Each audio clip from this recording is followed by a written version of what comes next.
Going live.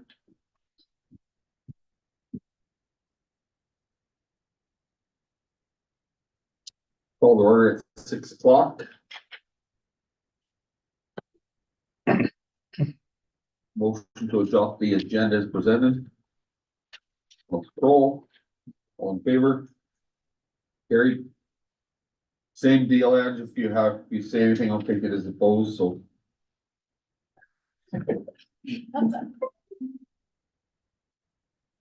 Delegations, Elaine.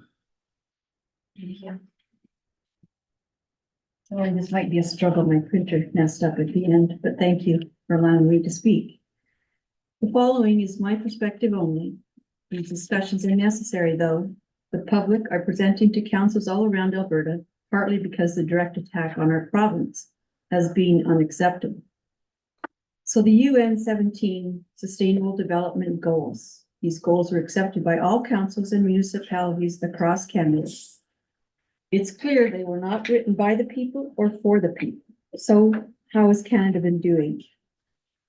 Number one, SDG is no poverty. We've had explosive demands on food banks. 10 cities are everywhere, and it's more young families that are filling them. Edmonton and Calgary routinely and brutally are clearing these tent communities from the streets. Stats Can reports 20% reduced poverty rates since 2018, except for the working age singles, single parents, recent immigrants, the Indigenous, and people with disabilities. Canada explains severe poverty as those living on $1.75 a day. Number two, their goal was zero hunger. Families truly are going without power, water, and even homes to feed themselves. Food prices are up, quality is down. Governments worldwide are eliminating as much productive agricultural land as fast as possible. We have less farmers with less animals, less land, and less water. We have become dependent on our public sector to feed us, instead of looking at and relying on ourselves. Number three is good health and well-being. Canada has increased exponentially in unexplained deaths, pediatric deaths, miscarriages, preterm babies, and stillborns, despite our technology. Addictions, overdoses, and suicides are soaring, especially among our young men. National Post reported in January that BC Health authorized the provision of safe supply fentanyl to youth across the province, regardless of if parents are informed of or agree to this measure. Domestic violence is exploding. Pfizer records show their vaccine has become the deadliest and the most injurious drug in human history. Local community hospitals are alternating the closures of the ERs. Surgeries are being performed in hospital rooms by family doctors. I'm sure we all have our stories there. Quality education was number 4. And just to be brief, my 7-year-old grandson has a litter box in his bathroom at Medicine Hat School. I'm not sure the quality of the education with the confusion that must go on in their minds. Public schools testing results show too many students are testing further behind at the end of the school year than at the beginning. Our schools need to be a safe place. Number 5, achieve a gender equality and empower all women and children. In Ontario, a 50-year-old male claiming to be a 13-year-old girl competes in a swim competition with other 13-year-old girls.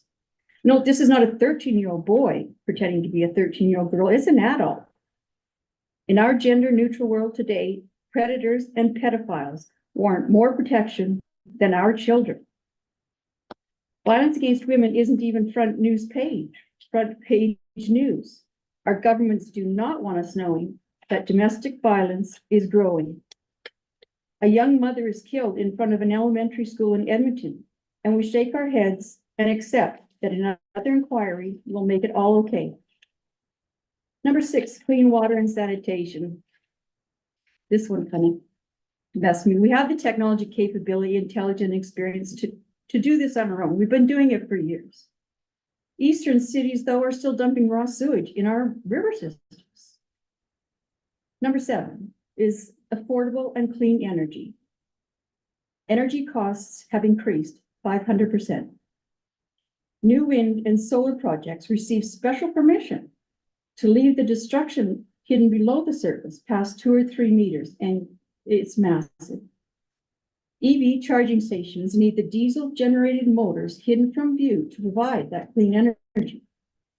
Attempts to reach a greener environment and a cleaner air has ironically increased the demand and use of oil, gas, and coal. Alberta has been having record years in the production of natural resources. Not a single Albertan will complain about the advantages we get as a result of that. We all benefit and profited from these necessary fossil fuels. We need only to look right in front of us at the plastic technology we rely on, the chairs beneath us, and the ceiling above us to see that. Number 8, decent work and economic growth. Over 40% of the increase in jobs this year in Alberta has been in public service. And surprisingly, this came out without explanation. The Liberal NDP coalition has voted with the opposition to delay BC50, to delay the bill C50, Sustainable Jobs Act, for 15 years. I'm thinking they're even seeing it's not feasible. Closer to home, GFL can't sell their product and lay off employees.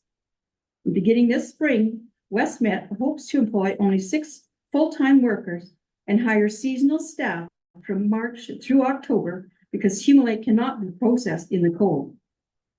There are a lot of pretty plans out there for what happens when the feds turn off the cash machine. Number 9 is industry, innovation, and infrastructure. The government will control, fund, and direct these 3. If we've been paying attention, government's green and SDG related funding programs were created before communities were told what they need. Someone else's money always looks better until you look in your own wallet and realize it was yours to begin with. Number 10 is reduce inequalities. Divide and conquer, label and blame, create more poverty, support the criminal, not the victim, create hate and racism, destroy families, isolate, and teach our children they are accountable to nothing and no one. We hear it every day, day after day, and we don't even oppose it anymore. This is not equality. Supporting immigrants, hundreds and thousands have become, supporting immigrants, hundreds of thousands, has become a liberal daily talking point. Reality is that the diversity that they refer to will fall on every community for financial responsibility for years. They've admitted that. Sustainable cities and communities is number 11. We have been doing just fine, successful for the most part, without government intrusion. Do the governments and the non-government organizations believe we are truly incapable and unable to survive without them? Controlled communities and cities were their intentions all along. I believe we all still have the ability to choose where and how we live. Number 12 is responsible consumption and production. And let me read that again. Responsible consumption and production. Who the heck decides that? We are 100% capable of producing what we need and consuming responsibly. If in doubt, ask a farmer, not someone who lives in an office. It's the farmers and ranchers, our grandmother's gardens, our mom's kitchens, and the families that love what they do every day who provide for us, not the governments. Those with the best laid out tables, best wine cellars, and imported water are telling us what we can eat, how much, and when. And then we should be thankful. Number 13 is climate action. This could have gone on for days. So let's leave that in the hands of our Creator and Mother Nature. As the borrowers of these lands, airs, and waters, mankind merely needs to be respectful and responsible. Mother Nature has been providing us the healthiest, cleanest, and most productive environment ever. If Leonard Nimoy had been correct in his predictions in 1979, our entire world would be an iceberg. If in doubt about how to protect our environment, ask a farmer. With the 2024 prediction of severe drought, throughout Alberta. Programs like Water Smart and Smart Canada already exist. And we will pay them to come to our communities and allow them to tell us what we need to do. Number 14 is life below water. And I struggle. Our local bodies of water don't even support the life of a fish. Number 15 is life on land. Ask a farmer or Indigenous person, not an executive or administrator or public servant. Agriculture was the base of this country, and without it, we will crumble. Look closely at the areas the governments are focusing on. It's because those industries are a threat to government power, not to us. Number 16, peace, justice, and strong institutions. Wow, that's powerful. Rewind and watch what has happened in Canada the last 10 years. These three elements are disappearing every day. Look at what is happening in Chestermere. If you still aren't sure who's in council, who's in control, and how justice works. There are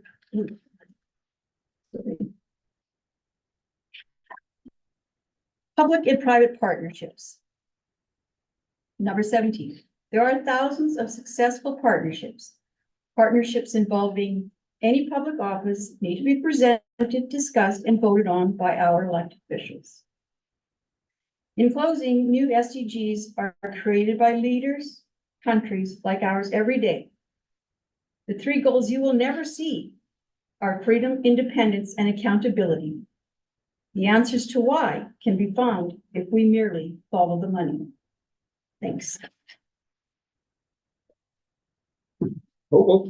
Get back up there.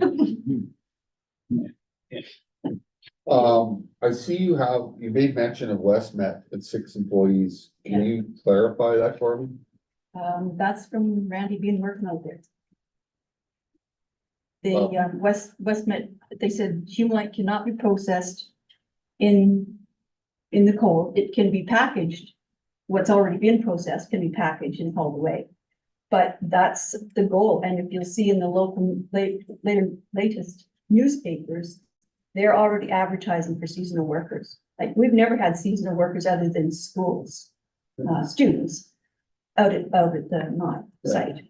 But that's what Randy's telling me coming from them. Yeah, I struggle with that number. We do quite a bit of work with West Met as far as deliveries and stuff. And I don't know how they would get to 6, but if that's the number. Well, they just had in January a whole nother round of packages Yeah, taken. offered and taken. Yep, so, and that won't be the end of it. There's already less, full-time benefit paid employees out there than there's ever been.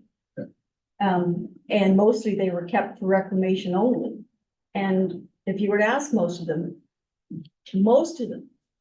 hate having to walk into that Humalite building because it is so, I can't imagine what it's like just having loose coal in the air all the time. It's not They're pleasant. fully hazmated to go into that building. So they are having more and more employees actually just taking their retirement because they won't go inside and be part of the processing of the Humalite.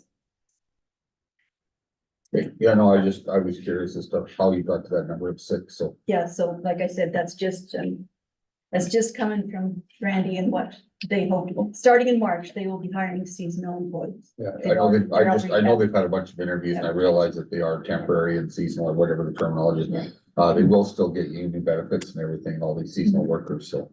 Yeah, I don't know about that. Yeah. Okay. Any other questions? Mr. Mayor, Go ahead, Councilor Elaine, is there something from your presentation tonight that you would like this council to research? My goal tonight was to help bring awareness to the control that we are being under. And it's coming down to every municipality, every community, every town council.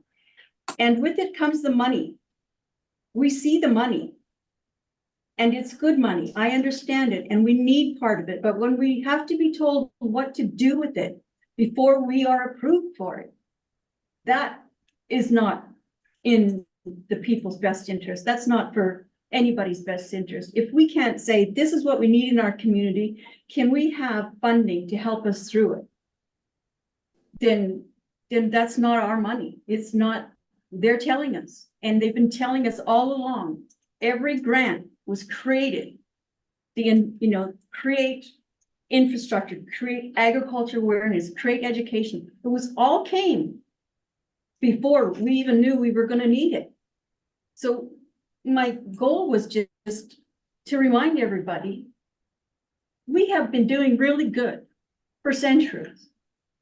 And if we stand with each other and behind each other, I mean, if we have to go to our neighbors for supper or for heat, we can do that. We don't have to rely every step and every decision coming from a government who specifically wants to take Alberta to the ground.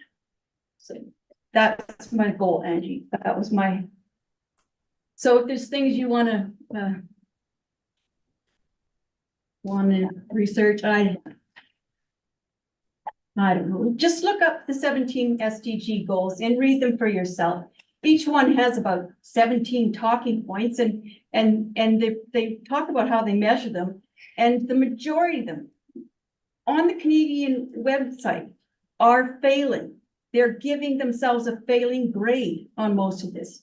And yet, oh, I didn't get to the water part, climate part.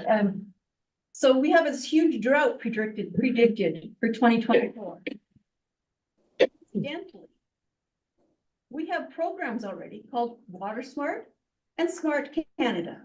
And we're going to pay for those organizations to come in and consult and study and do whatever they do and tell us how we need to conserve water. Alberta or provincial prairie provinces are pretty good at being smart enough to know if we shouldn't water our lawn 7 days this week. I mean, we are not unintelligent beings. And I think we should make these decisions based on these people. And our wealth does not come from all these wonderful yet unseen infrastructures or jobs or ag centers or whatever. Our wealth comes from the people that are here and what we have to offer. And our businesses, our schools, we have it here. Each community has it here. Alberta could be self-sustainable, not go anywhere else. We should be able to self-sustain ourselves. And farmers, agriculture has been the basis of our existence since I don't know when. And if we lose our agriculture and our agriculture land and production to the wind turbines and the solar plants, we will crumble because all our communities, those farmers, their children, they come to school here, they doctor here, they go to the dentist here.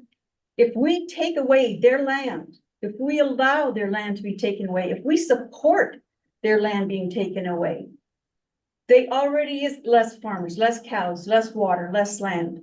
How much more can we lose? And I can't imagine if our farmers all came to town retired. I have a question, most of them, like regarding the solar and the wind. Yeah. In the rural communities, I'm not talking municipality, Okay. like our municipality, it's their land.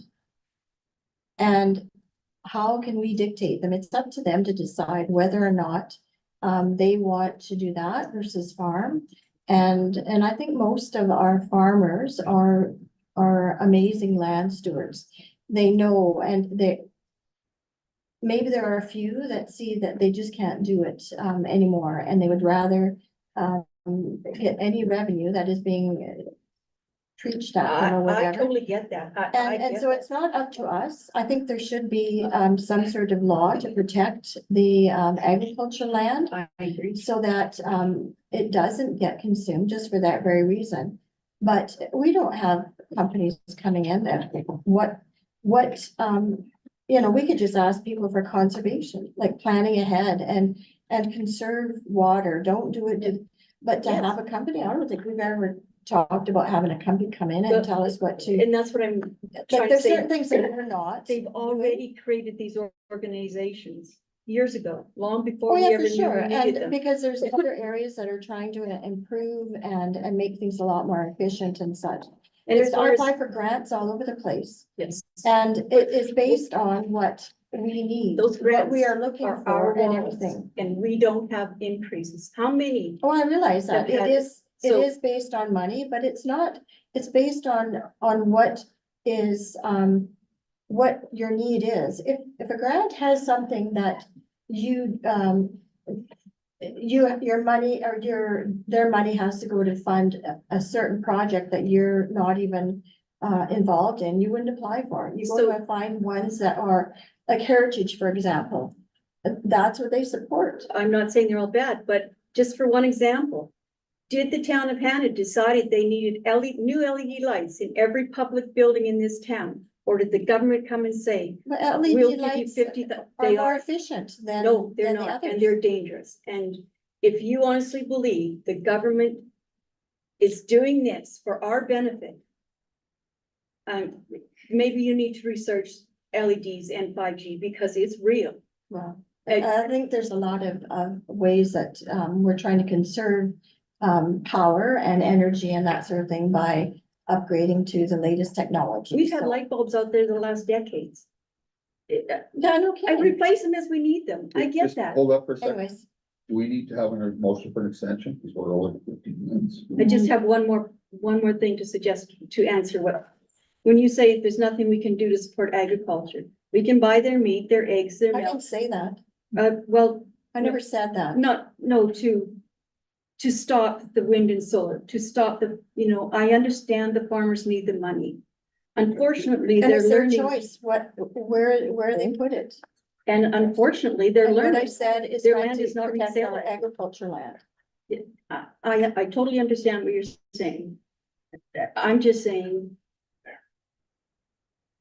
If then you would have to actually believe, and I don't, that wind and solar is better, is I don't successful. believe that at all. So somehow, But it's their choice. If they choose to do that, that is up to them. And I don't disagree with that, and I see farmers, maybe that's the only way they survive. They did it with gas and oil. They did it with, all the wells on farms. yeah, because they can't get the dollar, they can't get the money for their product. But I'm not gonna waste any more time on No, but, my comments. and what are the expenses that our farmers are facing?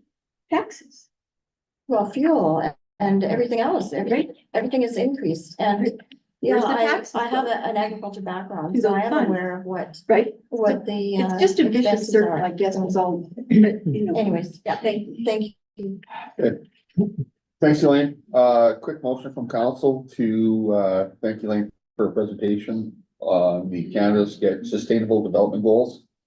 Motion. Councilor Farrell, all in favor? Carried. Thanks again, Elaine. It's food for thought for sure. Barb Larson. I didn't know I have a code there. Meeting.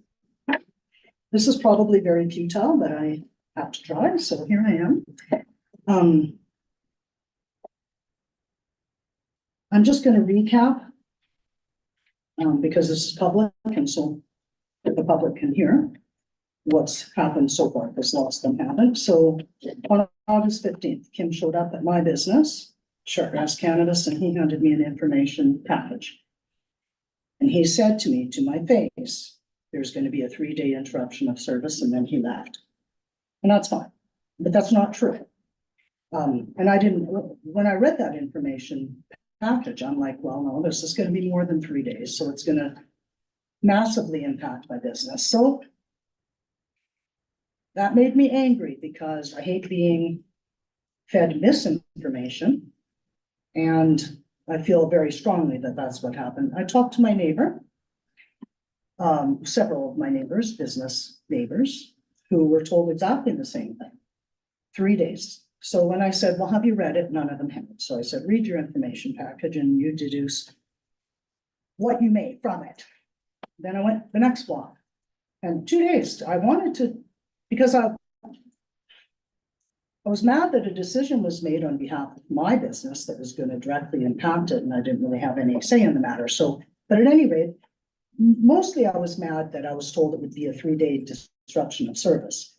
So the next block, to the south, they were told 1 week. To the north, they were told 2 weeks. So lots of sort of misinformation of what's going to happen. At any rate, I was worried, but I attended the meeting with somebody from MPE Consulting. And when we talked, that's when I discovered that my block is contaminated soil. So I went to the informational meeting, which I want to say was the next day that the town had. And Kim, you walked and you said, well, it's going to be 6 weeks, but of course there's unforeseen circumstances. They're not unforeseen circumstances because I sat right there with you and her when I found out about the contaminated soil, and all the work that was done on that intersection, I thought was water problems and it was soil sampling. So a contaminated street's entirely different. Of course, it's going to be more than 6 weeks. Of course it is. You're talking more than. So when I looked at that lady and I looked her in the eye and I said, so what are you talking then with contaminated soils we're looking at? 10 weeks? 12 weeks?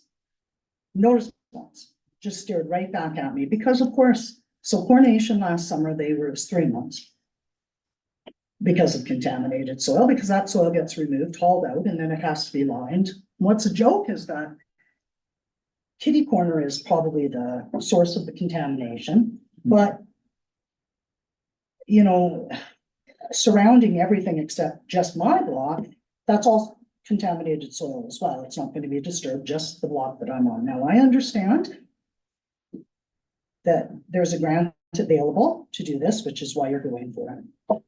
But let me back up. When I talked to the businesses just on my block, 3 of them looked me dead straight in the eye and said they'd close their doors if this went forward. That upset me. I can't even tell you how upset I was because we can't afford to lose these businesses, and it's wrong. So I booked the Legion Hall. I invited those people so that they'd have a chance to talk to you guys because we hadn't had a chance. We hadn't had, not one person, not one of those businesses knew that this was going to happen. Not one of them. And you know, it's such a massive decision and it's impacting, it's major impact that we should have at least known. And because I didn't know, I did 2 things last summer. I bought a $10,000 air conditioning and I bought a revenue property, which I have a mortgage on. So neither of those decisions, those were financial decisions I made based on the income that I make. And I could afford it, but I can't afford a reduction in income. So that's one point. But so we met. Everyone had a chance to tell you. And again, there were people that looked you straight in the face and said they'd close their doors if this went ahead. So the consensus, not one of the businesses knew that this was even going to happen. Now, I was told at that meeting that, well, if I attended council meetings, I would have known this. However, well, I did the one informational meeting and I can't. Oh God, they're awful. But like hats off to you guys for doing it. But because there was a question posed to you, and I looked up the political candidate forum. One of my biggest problems is I trust people. So the question to you, and in part, how will the voice of the business owners who pay taxes for their Main Street location be considered during the decision-making process? And I quote, from Kyle, there will be a lot of public opportunity to get engagement there's going to be no shortage of input. But there was zero opportunity for input. That made me mad. Now, I was really accused of stirring up the businesses as if they don't have their own mind and their own ability to be happy or not happy. Who's affected is not the essential services. Not going to affect them at all. It's going to affect the retail and the hospitality, absolutely. But one of the saddest things was the remarks of the council at that meeting, because one of them was the pipe, it could collapse at any moment. And yes, this is true. However, it could collapse a block to the west, 3 blocks to the east, to the north, to the south. So you're taking 2 blocks, 100-year-old infrastructure, you're replacing it, yay. But the rest of the town, maybe not, I don't know, 5 blocks over, but for this big area, it's all the same infrastructure. It's across Canada, across the states, Amsterdam. Infrastructure's old and aging. This is a provincial problem, a national problem, and in fact, a global problem. So that's just the way it is. And you guys are gonna, when you made the decision to go ahead with this, directly negatively impact your business community. And the irony of this is that the whole point of this grant is to attract business. So this is great, but you're throwing under the bus the businesses that you have, and they're looking you in the face and saying, we can't do this. And essentially, it's just oh, well, this is what we're doing. You have no say in it. And you have the power to get away with it. We have resources and there are things, but essentially a person trusts the council to make decisions on their behalf. However, if it's going to be negative, just decent people, just the decency would have been to say something. I mean, then I wouldn't have bought that property and I wouldn't have bought the air conditioning, because I've been saving vigorously as hard as I can, and I can't do it. I can't. So, that speaks to the integrity of this council, very much so. It would have been nice to know that this was coming. That's all I can say. My customer base, so I also was told all kinds of things about my business, but nobody here knows my business. You don't know my customers. You don't know where they come from. Today, I saw a girl on her way to Lloydminster, somebody driving by from Edmonton, and this is every day. Anywhere between 40 to 50% of daily sales come from out of town. That's a fact. That's a fact. So you live in Delia, you're going to drive here, walk however far you have to walk, probably park over at the town lot, and then go around and bulldozers and dust and everything else. No, they're just going to go to Drum. So many people leave Hanna, leave town to do their business out of town. So it's a tough town to have a business, period. But you need to support your local businesses that you do have. This isn't support. This is throwing us under the bus. That's a fact.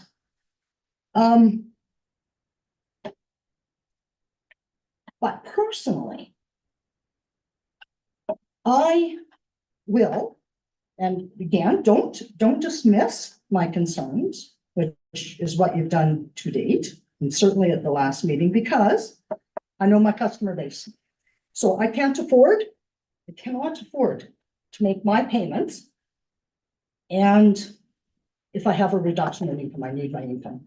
So what you guys are doing is you're causing direct financial hardship for me. What's going to happen mid-June when I can't pay my bills, my water bill, my power bill, and I have lots of bills of which none of you would know anything about, not just the overhead of my business, which is exorbitant. Had you discussed this with me, you would have known there's no access from the back. So I was told by one person, we'll just build a hallway. With what funds? do I build a hallway? And even if I did, what about safety and what about the collapsing roof, which I can't fix now because I can't afford it? So I don't know. You're doing something not out of necessity, which is, I think, basically the message the public's getting. This well is constant. Constant repair, but not actually, no.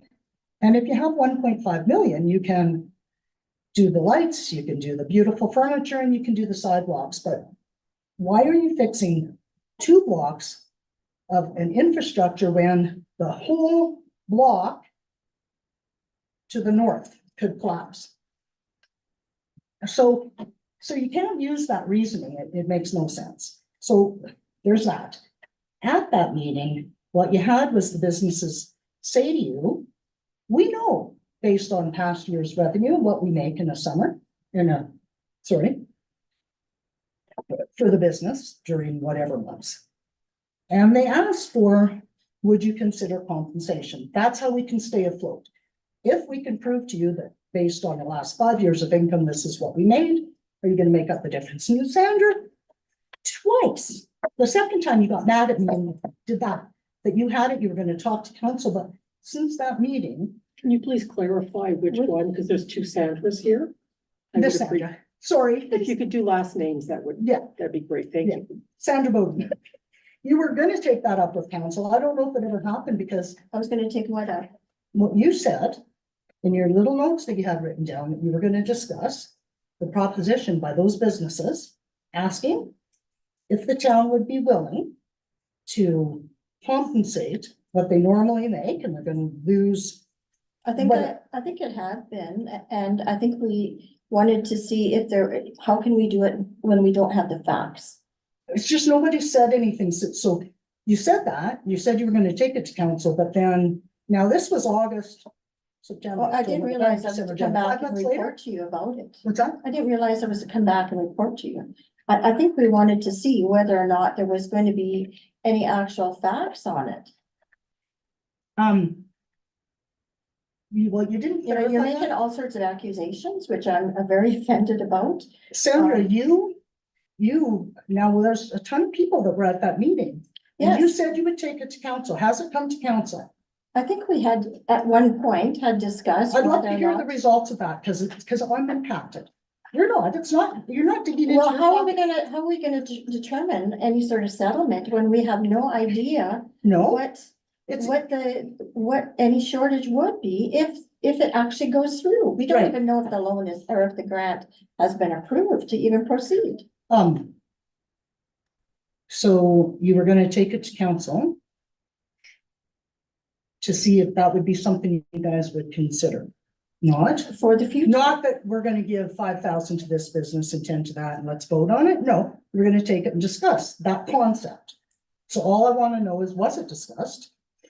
And the people directly impacted might wanna hear the results of that. And in fact, I know that they do. So I would ask again that you guys meet and have that little discussion.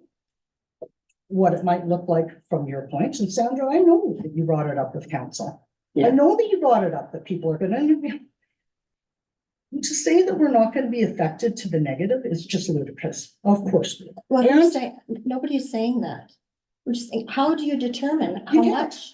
Until you actually see the facts and to see, and the only way that we could do that would be to check books. And I think that, All I wanna hear is, yes, we're gonna do that. We're gonna give you guys something for the loss of income. That's what we would like to hear, actually, all of the businesses, yes. How can we say we're gonna give you something for loss of income?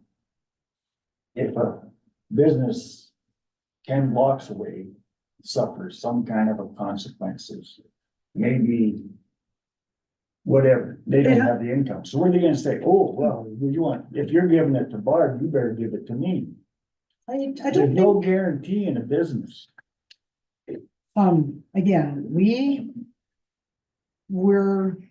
the construction is directly in front of my building.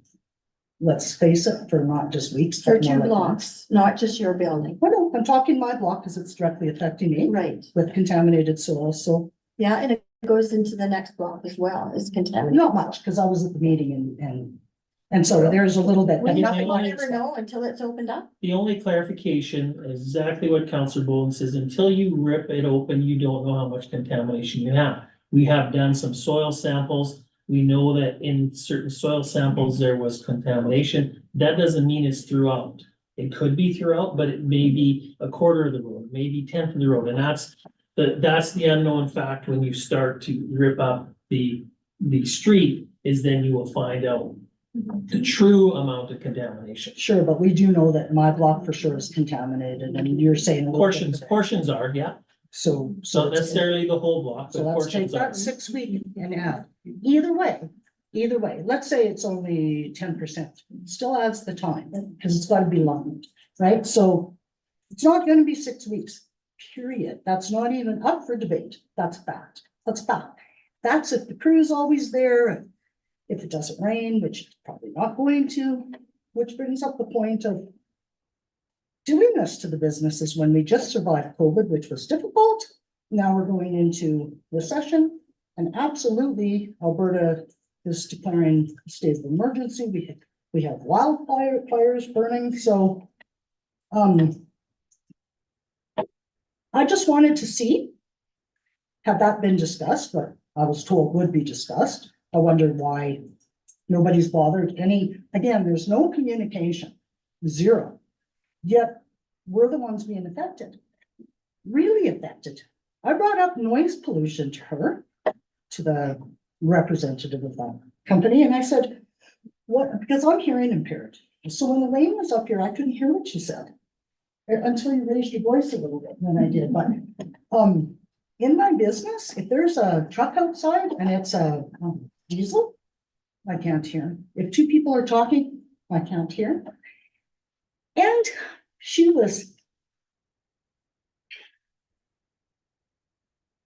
her reply to that was, the only noise I really need to worry about is the beeping when the trucks back up.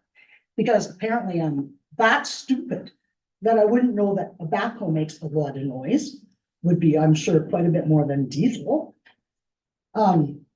And trucks and crews and everything else. So I don't know how I can even conduct business and ask my customers.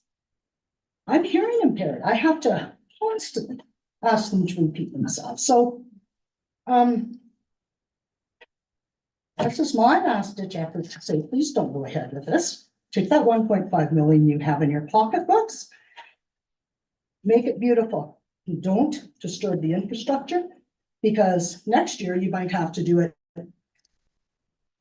3 blocks to the north, to the south.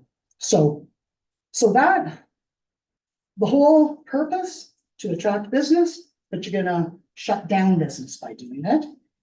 And maybe they're crying wolf. Like, I don't know if they're crying. I don't know these people well enough to know if they're full of bullshit. But what I do know is they looked you guys all straight in the eye and said, this is the fact. And this is what we got. Literally. So do you not care about your local businesses?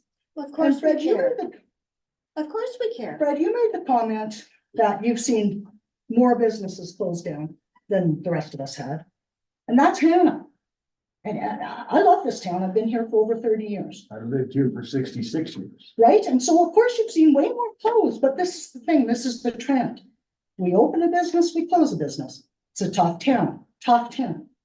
But 2 of those businesses have managed to survive over 25 years.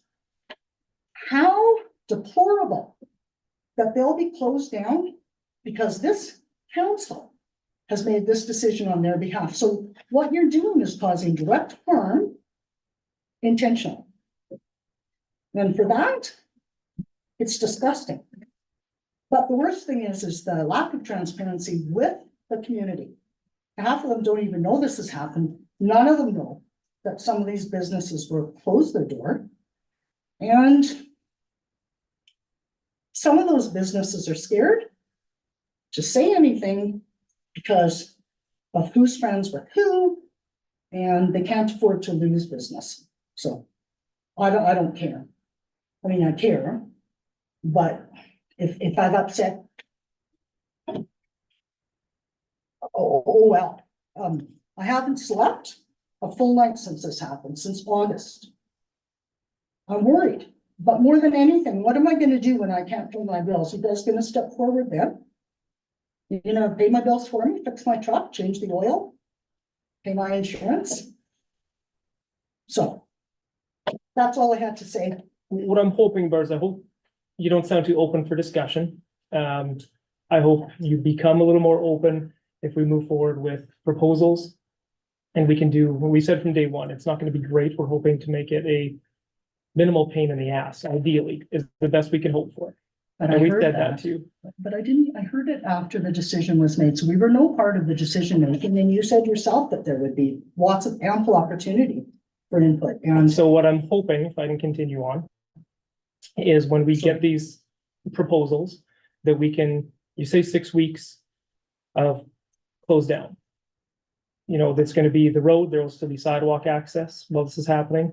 There's 2 parking lots close. For, you know, foot traffic to get in there, there's green space to walk through, whether it's, you know, special areas parking lot. Yes, it's a private parking lot, but can't stop people from stopping there and walking to your business. For a 20-minute, half an hour stop. The library parking lot you pointed out, like, there's options there. We can do a mitigation plan. I said mitigation, because I know it'll be a pain in the ass. If we can eliminate the bulk of it. I just hope you're open for discussion when we get to that point to actually plan. 100%, the anger comes from being lied to directly to my face, and I hate that, it's always gonna piss me off.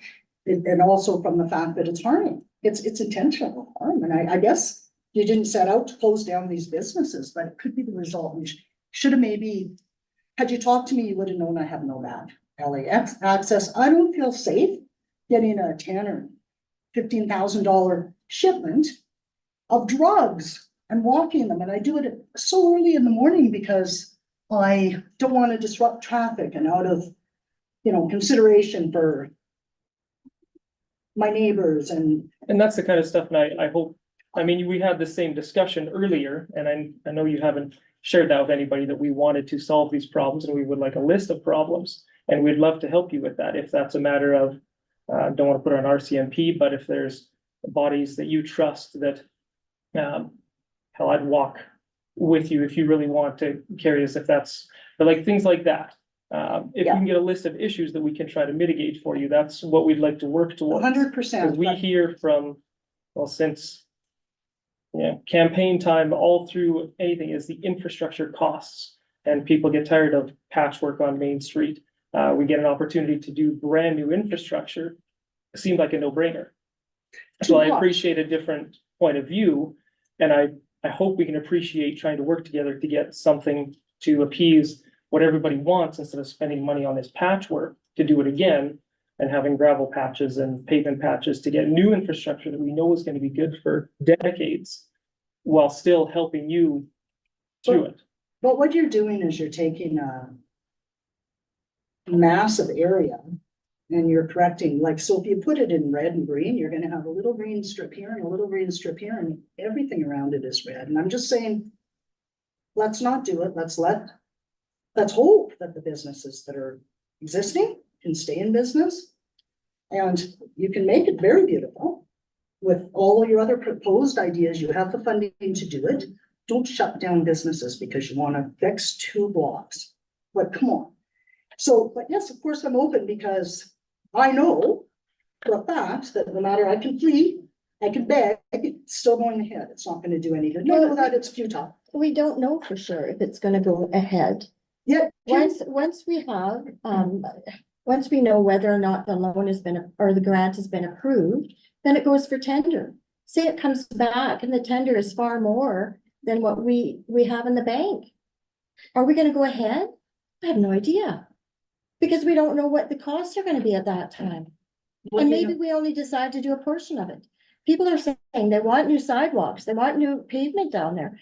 Why would you go and do all that, spend all that money and do that if there's still stuff underneath that needs to be addressed, that's gonna cause or has the potential to cause, digging that up down the road. But it's surrounded by, it's every single block, it's every Well, single exactly, town. but you gotta start somewhere. And if we're And I talking, think it's trying to help the businesses so that they're not gonna be addressed down the way. If it's all done within 2 blocks during phases and such, Yeah, there's no ideal opportunity. you had 3 businesses look you all in the eye and say they were gonna shut their doors. Did that not have any impact on you whatsoever?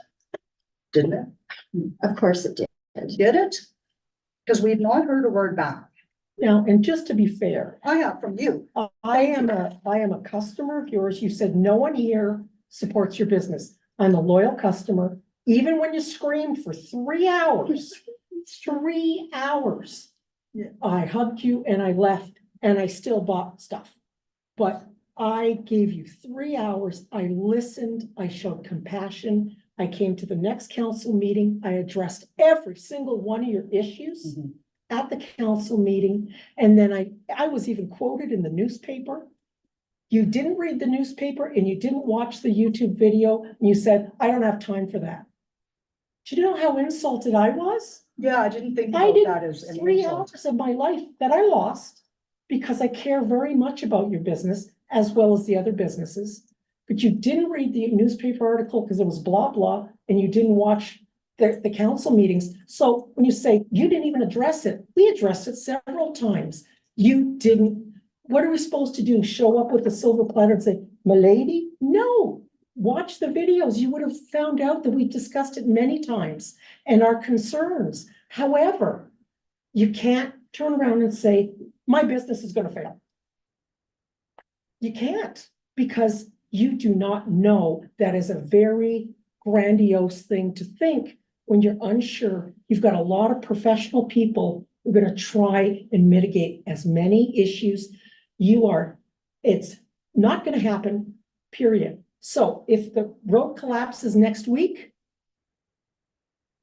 then it's going to happen anyways.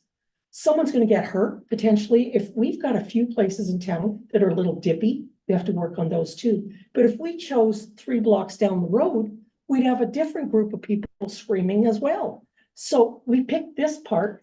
It was a very important section of the road. Now, a lot of it is recommendations. We don't make those decisions. We get recommendations and then we look at whether or not it's a good idea. But there's no plotting. There's no ill will. We are not running around pentagrams. We're not those people. And I'm really getting tired to the point where I just want to walk out. I don't want to be accused the way we get accused every meeting of eating babies in our back room and having pentagrams on the wall. That's not what we're doing. Attend the meetings, listen to them, and you will see that we do our best. There's no plotting. There's no backroom deals. And people like, Kyle, everybody here, we're going to do our best to make it an easy process, but we don't know what's going to happen. And you're talking to a person who did lose her business. So no one knows how that feels but me. And it's horrible. And I still show up and I still smile and let people yell and accuse. And that's okay. That's But I'm the getting third tired. time. No, Nope. I'm done, but I'm tired. So Because you're the third person I have in writing and now on tape who has said I have accused that I've tried to take apart the council, I've tried to wreck Danny's career, and I'm out for the town. Yeah. Prove it to me. What did I ever accuse you of, Sandra? I am not doing this today. It's all recorded. But you looked at me. I looked at everybody. No, you went. Oh, Accused. now you're gonna accuse my eyeballs. Come Okay, on. let's, That's ridiculous. I'm almost finished and Yeah, but there was a anyways, lot of discussion. thank you. I'd like to just leave because my dogs are in the truck and I'm sick and I'm in We're all town. tired. Sam, I owe you an apology. You did come. Thank you. And talk to me. And I do sincerely owe you an apology because you were the one and only person that would sit and listen for 3 hours. And it says a lot about you and your integrity. Well, I think the rest of us had come to the meeting that you had organized and such, so I think, you know, maybe perhaps there could have been a misunderstanding on your side than to accuse everybody else of doing the wrong and being evil and all that sort of thing. We do the best we can. We're volunteers and yeah, and all the blah, blah, blah that you But probably have I think I'm ever hearing. called you evil? Well, you Like, basically called me a liar and No, I I'm didn't call not. you a liar. You're not the one that came and told me 2 days, or sorry, 3 days. So I didn't call you a liar at all. I just called you Right. out on, have you discussed what you said you would? And what were the results we'd like to hear? That's all. That's all I said. Wow. So revisit it. Yeah, That's the way and it it goes. goes both ways too. It I'm upset, done. it just upsets me greatly that people are like, this is gonna end our business. Yeah, I'm done. You're right. It's just revisiting what's already been discussed, but it was my last ditch effort and, that's it. If I lose my business, whatever, this is the way it goes. But at least I tried and at least I spoke up and at least the town of Hanna knows that there's contaminated soil and it's not 6 weeks. It's gonna be quite a bit more than 6 weeks. That's what they needed to know and that's really my purpose for being here. And if someone, like, if you think of things, like you said, of course I'm willing to work. Of course. But ideally it wouldn't happen, right? Ideally, I'd be able to hear my customers during those weeks. So of course, I'm gonna try and stop it. And at least I can say I did my best. That's all. You can only do your best and then you take. And I'm perfectly willing. If I lose my business, I lose my business. Ideally, our infrastructure would all be 15 years old. What's that? Ideally, our infrastructure would all be 15 years old. Ideally, we'd still be a population of 4,000 people. Ideally, the mine would still be operational. Ideally, we'd sell this train line through town. What we could deal with is reality. So when this project comes to fruition, one way or the other, we don't have the money yet. So we haven't even put it out to tender yet. You seem to be an expert in construction. If we're being told it's 6 weeks, then it's 6 weeks. I don't know how long it's gonna take. It might be 4 weeks. I Oh, don't know. no, oh, no. I mean, I've actually recorded the meeting. So I can tell you word for word what she said. Okay, but so 6 weeks? No, it's more than 6. So what is weeks more than because- 6 weeks, please? What's that? What's more than 6 weeks? My block is more than 6 weeks. What is more than 6 weeks? 8 weeks, months, 10 months? That's what I said to her. She didn't want to commit because, so when I said 10, We can't go off of whatever. We're being told 6 weeks, so that's what I'm gonna go with, the 6 weeks. no, not on that block, no. They just, it's an undisclosed, they don't know how long, but Okay. they know it's more than 6 because of the contaminated. Okay. So thank you Any very other much. questions for Barb? And Sandra, thank you Yeah, again from the bottom of my yeah. heart, because I actually feel that you care. And that's Everybody here lovely. does, by the way, everybody does. Yeah. I know, I listen. I think care, but because what I see is that if you're not directly impacted, it's just not the same. The people that are directly impacted, we're worried. And if you're not impacted, my accountant, we had a nice discussion about it. She doesn't anticipate losing any money whatsoever. But you talk to my reps and you talk to AGLC and they know the impact on my business and what it's gonna be. And I know because I know my customer base.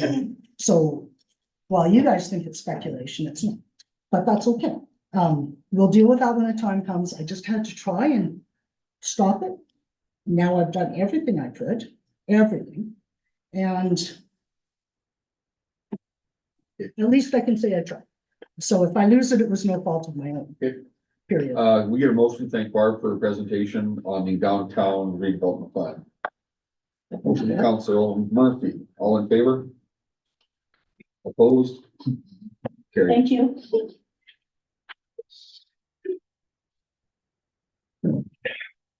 We have a time. How about we take a quick 5-minute recess?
Meeting I'm having. Oh, I quit drinking first.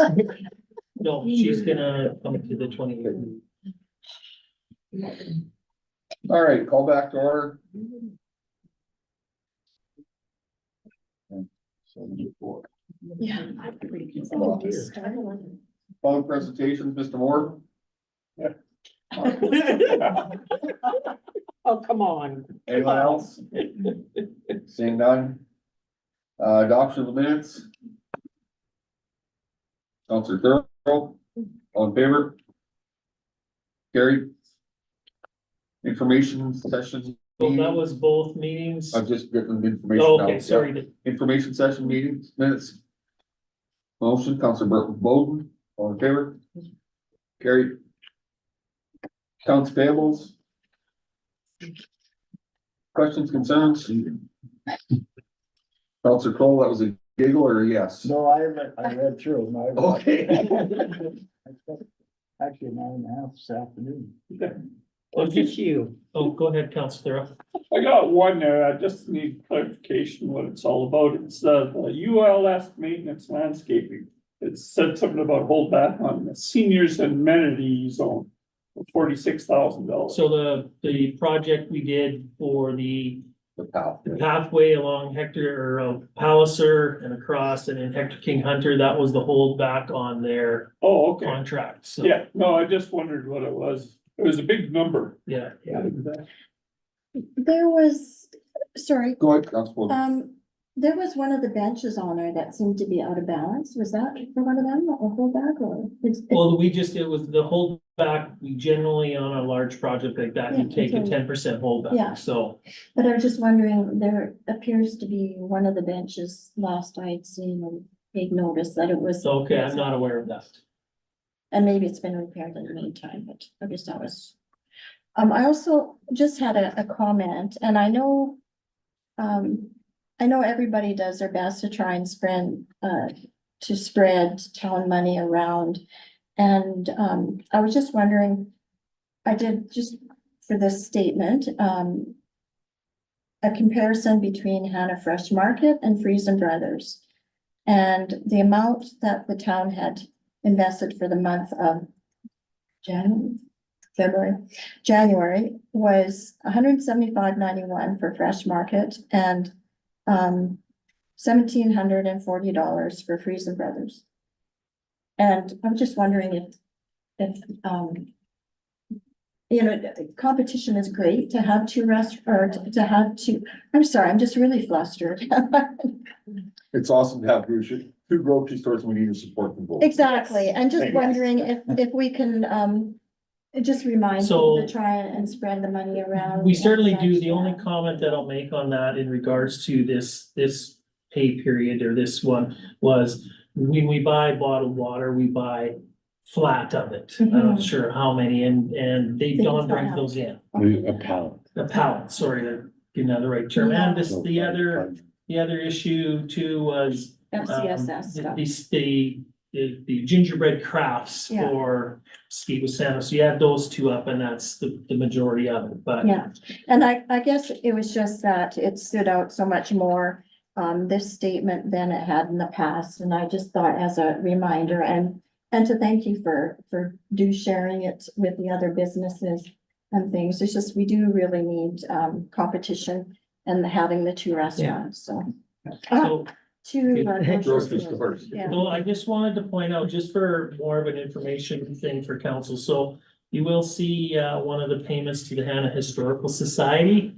So that was in 1070, and it says 2023 Hildebrandt interest. So many years ago, the Hildebrands, gave the town, $20,000 to, on behalf of the museum. So every year we put in a GIC and then we pay interest back to the Historical Society. So the principal's still there. And this year, because interest rates were better, they got a little bit more of a donation. So Any other questions?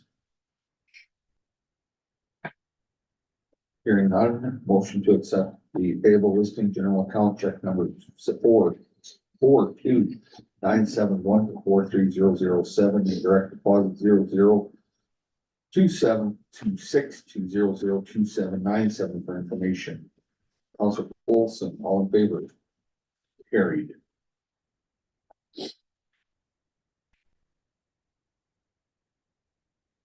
Statement of revenue and expense.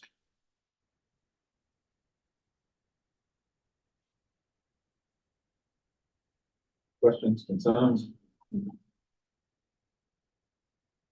Hearing none. Motion to accept the statement of revenue and expense report as information for January 2024. Council vote, all in favor? Carried.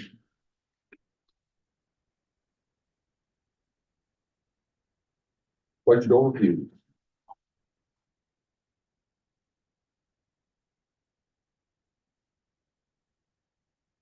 This is where, did you get the numbers put back into order?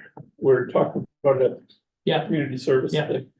Or- yeah, Right. that was on a different form, so. Yeah, okay. Questions, concerns? Hearing none. Motion to accept the budget overview for January 2024 for information. Councilor Darrell, all in favor? Carried. Committee reports. Community Services Board. Yeah, we had a short meeting, we just barely had quorum that night, so a lot of people were out sick and couldn't make it. But, our next meeting is on March 28th. And we're going to be discussing the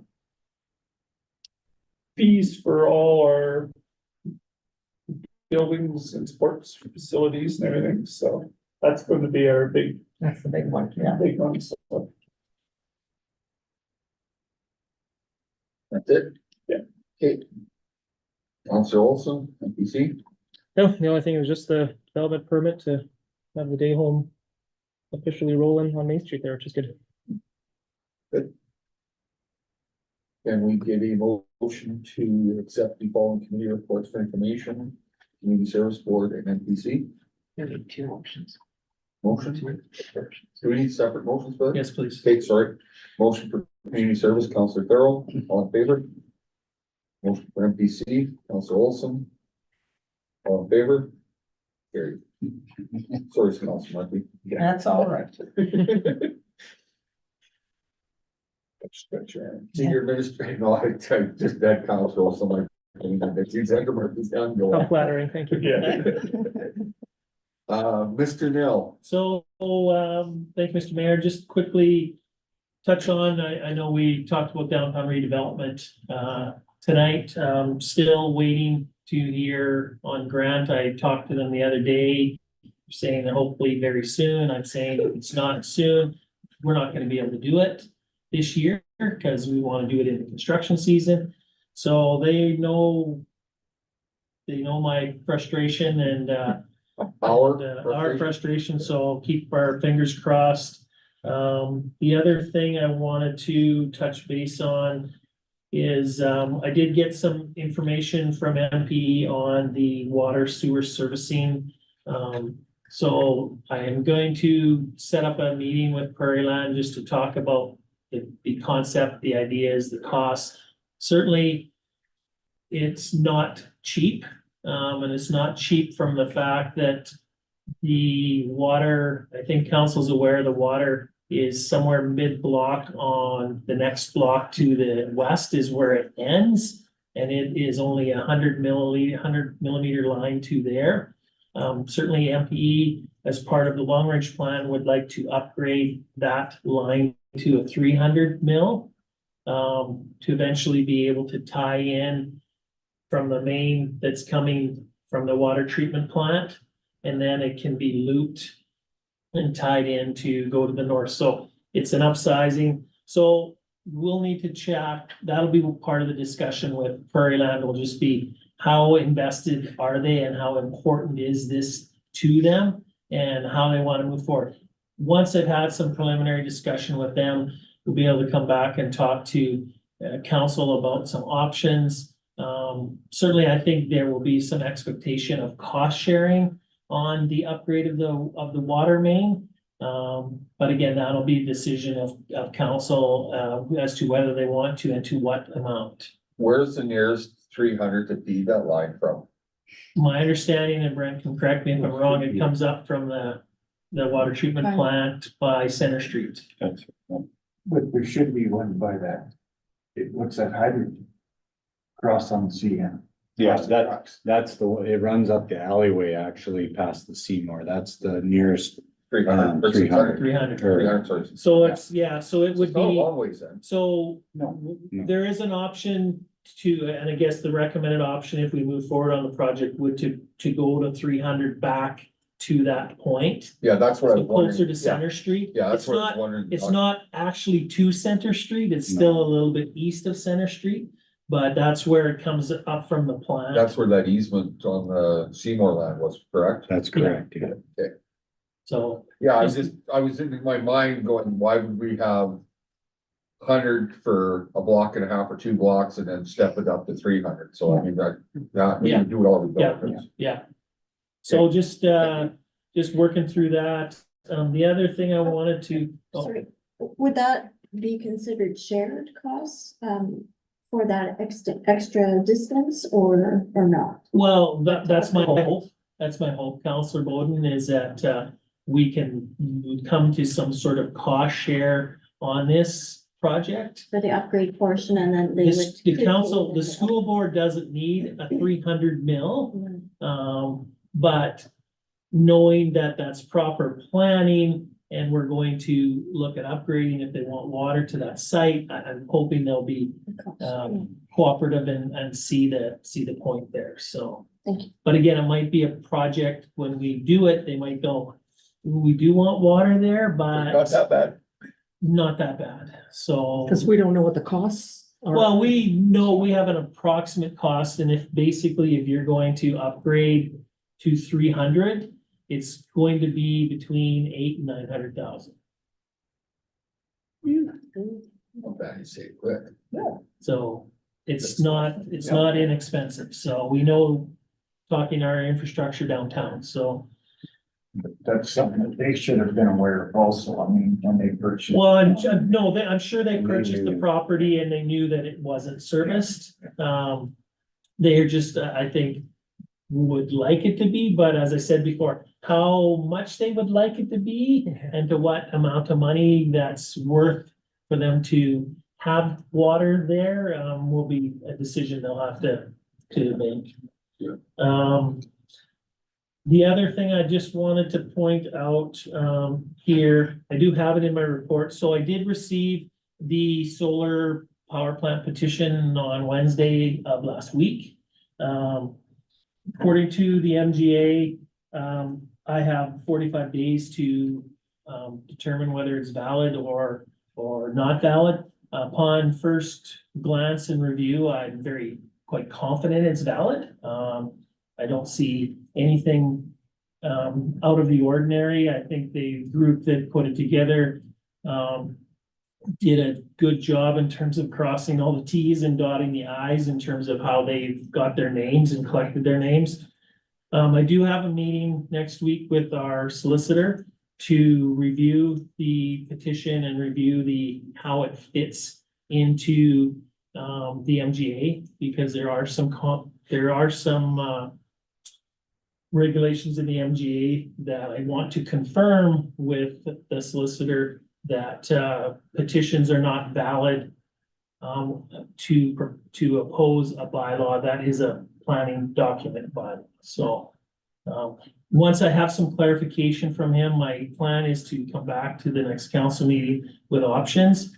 Council then can make the decision on whether they want to amend the land use bylaw, whether they don't want to amend the land use bylaw, and the direction from the solicitor is that the petition is not valid on a planning bylaw. So those are that's some information I'm gonna bring back, and then I'll take direction from council as to how they would like to proceed with that process. Somebody go. Oh, would you be able to share the number of signatures on the petition with us? 314. Well, I'm gonna guess. I have a fairly close estimate as I looked through it. The pages were signed 10 signatures to a page. There were some pages where they might have only had 8, some pages they might have 6, so you can't necessarily. Approximate. Approximately, I think there's around 310 to 315 would be my estimate, so. And would that have some bearing as far as the bylaw, whether or not it would be discretionary land use, like discretionary purposes versus? So the petition was to have it removed. No, I know, Oh. but as far as, it would be interesting to see, maybe it might have a bearing, may not qualify for the regular approved purposes versus discretionary. With maybe discretionary might That's be. why Mr. Nell's having a meeting. Yeah. No, I know. but I'm not just sure, it I'm might- not sure how, not following your Well, I'm question. just wondering if maybe because the solar farms are discretionary, may have better grounds for it being recognized versus if it was, approved purposes. 100%, and that's been the advice recommendation that's been provided to us from Palliser. Okay. Again, was to leave it as discretionary, because if it is approved, an approved project by the AUC, and in our land use bylaw, we say they require a development permit, Mhm. and it's discretionary, then there is the opportunity to put some conditions Yeah, on our permit. Again, the AUC has the hammer right now and still has the hammer. So at the end of the day, MPC's conditions that they would propose to put on it would have to be reasonable. But That's a lack of a regardless, better word. the MGA says right in it that regardless of any municipality rules or bylaws, AUC decision is what Trumps. binds it. Yeah. So Right, if to we them to force them down the decide. path on discretionary use, it gives us a chance for input. Yeah. But regardless, they can just say say, go pound sand if that's a real technical So- term. And that's what my question was gonna be. I'm not sure, I know it was good intentions to have the petition, but if the petition actually makes our hands tied, that we can't control anything, I think that's defeating what the petition was created for. So I just don't know whether or not the people who put it together understood that what they're doing is potentially making us have no say, as opposed to a little bit of say by having the development permit The control. ones that I talked to that had signed it just said, yes, we got the signatures, now we can't have solar farms in town. Yeah, and that's So not I what this, clarified yeah. with them and said that's not Yeah. how it works, unfortunately. Yeah. But again, if AUC again, good intention, That's what but they it might want. actually, yeah, okay. But again, that's AUC will do something it council will need to, take under advisement when they're making a decision. Certainly, council still has the ability to say, look, there was 310 letters. I see a strong level of support for this, that they may council may wish to, amend the land use bylaw and take it out. So I just want to make sure I have all the facts and information for council so that they can make a decision on how they want to move forward. What was the terminology used for the guy you're meeting with? Solicitor, lawyer? Thank you. Yeah. So is Sorry, I- there, Drew blank. is there a way that we can maybe make another bylaw saying that it says right in the MGA, an AUC decision outdoes any municipal bylaw, any planning document of any kind of Section any municipality. 619. so could we write a letter to AUC even though they haven't applied for, kind of expressing our feelings towards it? We can't send a letter until such time as the application is submitted, because you'd be sending a letter for something they have not on record. But as soon as they make their application, we can apply for intervenor status, which then allows us to have a voice and raise the concerns that we have with the project with the AUC. But until it's an actual project there, we'd be sending a letter on nothing, so.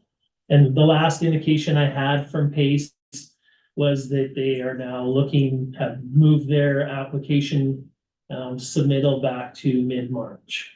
So When does the moratorium come off? end of February. November. And it'll be interesting. That could be, provide some more input for municipalities through their process. I think that's one of the things municipalities have expressed to the government through there, is that this is happening in our area, our community. We should have more of a say. I don't know if we'll ever get to the point where we'll have the Green light, approval red light. process, but hopefully there will be an extra step in the process, or a step in the process where municipalities are consulted directly about the project from AUC, so. Especially when we've got the airport and even Rhonda, Claude's representative, and indicated they have no record of a solar farm that close to an unmanned airport anywhere. Yeah, and I've said this all along. I think the airport, in terms of opposition to the project, the airport and what it could do to the airport is probably the strongest case for opposition that council would have. Well, medical evacuation as well. Yeah, for the so airport, so all it's not of just- that. So I think that is probably the biggest Yeah. lever in the whole AUC process, making their decisions, so. And when I can't sleep, one of the things that came up last night was, has anyone ever run past the runway? Ever? Yeah. Really? by it. What do you mean? You mean not landed with? Oh, run off it? Yeah. Oh, no, I haven't been, like, since the new lights are on, I've been past it 2 or 3 times. No, I'm just, Sorry, no, we've never had a runoff that I know of. I've ran. An overrun. a mile of it quite a few times. Yeah. An eighth at a time, Fred. I was just wondering whether or not it's ever been an issue where someone landed a little too far and ended up in the grass. The grass runway last year, there was one that stayed on the runway, but potential But to. that's the grass runway, That's the not grass the asphalt runway, runway. yeah. Which I didn't could, know there was a that grass grass, one. There is. and would that grass runway remain, or would that still be? Yep, Oh, yeah. Okay, but It's not still in there'd the- be panels around it. as Yeah, it'll well. have the same. But having a Concerns. Murphy on council, you know, the day after they put in the solar panels, some guy's gonna fall right on top of it. so yeah, so that's, I just wanted to let you know that petition has been submitted. Upon quick review and glance, it looks good, looks valid. Haven't checked every last name, but upon quick glance, I think the people who put it together did it correctly. And so I don't think there's any issues there. The names that I've looked at and people I've looked at all seem legit and town residents. So I don't think I'm not gonna guarantee it, but it looks very good and very promising that it would meet the criteria for a valid petition. And just to clarify, the people who put it together knew that they were just asking to have it removed from the bylaw, knowing it was gonna remove our controls with the That I permit, can answer. with the development, okay. But the petition is specific to removing the word solar power plant from the discretionary use in urban reserve. And Okay. the only other place that it's in the land use bylaw would be a definition. Okay. And the other thing I just wanted to touch base, I didn't have in my report, forgot to put it in, so some of you have, may know this. So the Mayberry estate has been closed, so Dean and Russ's estate has been closed. We received notice from their attorneys that, the Hanna Municipal Library, the Hanna Agricultural Society, and the Hector King Hunter Park, and I'm only identifying those 3 because there's some impact to the town. We're all considered a 1/19th share of the estate. So that 1/19th share is about $35,800. So So I Oh my don't, God, I'm so excited. I don't know when and how. I did let Ricardo know. I didn't get a response, but, I didn't know whether he got the same paperwork as us. The Ag Society, I don't know if you've received anything. Yeah, we Vern? got a registered letter, Okay, We haven't had a Our meeting. treasurer Our meeting's fell next over. week, so. okay. because she didn't know what next she was planning for. Well, just so the reason I mentioned the Ag Society, because the state was to have it go towards the Hanna Family Marriage Therapy Program. Yeah. Which we're partners in. Just some good news, for us. So it's 35,000 each? 35,800 each is approximately 1/19 of a share, Did so they change the name of that? of which. The marriage family, I thought they took that out. Oh, yeah, you're right, Councilor Murphy. They've got a new name for it. It's not just the Hanna family. It's something Marriage there, Therapy, it's something more inclusive of the other partners. the rest of us. The special areas in Starland County, so. Well, that was very generous of the Mayberry Estate. to 100%, do yeah. that, and So I don't know the particulars on when we'll see the funds, but I just wanted to let Anyways. council know that. So I've had some initial discussions with Kevin regarding Hector King Hunter Park to put his thinking cap on what we could do there. We want to do something that the park needs, but we also want to do something that can be recognized. So we've talked a little bit about the fountains and getting the fountains working and working properly. I know the irrigation system needs to be replaced, but that's not something you can really put a good recognition around. So yeah, if you think of something or that might be a fit there, certainly bring it forward. So there isn't a time frame that it has to be spent. I haven't seen the particulars, but I don't think so. So it'd be nice to really put some thought into Yeah. it and. Yeah, so like I said, we haven't even got it yet, so. But I just wanted to let you know that it was good news, so. That's awesome. That's amazing. I think that's it. I don't know if there's much more. Things are running along normal, both facility wise and FCSS wise. We've just plugging away. It's been busy at the rink. And we're getting into the time now where it's more hit and miss because regular season is starting to wind up. So Teams will miss teams will playoffs. be in playoffs, some won't be in playoffs, or some won't be in playoffs very long. So everything's been working good up until then. As I mentioned before, we're gonna start the kitchen reno on February 20th. So we're gonna haul all our stuff out to do all of our work. Westview Co-op's been retained to replace the flooring and everything in there, so we expect that to be about a 4-week process between the two groups doing that, and then the installation of the new equipment and shouldn't take very long. It's been ordered, it's on site, or it's in their supply warehouse, so. And you mentioned selling the. Well, that's an agenda item later on, yeah, Sorry. yeah. But if there's any questions on that, I'll certainly do my best to answer.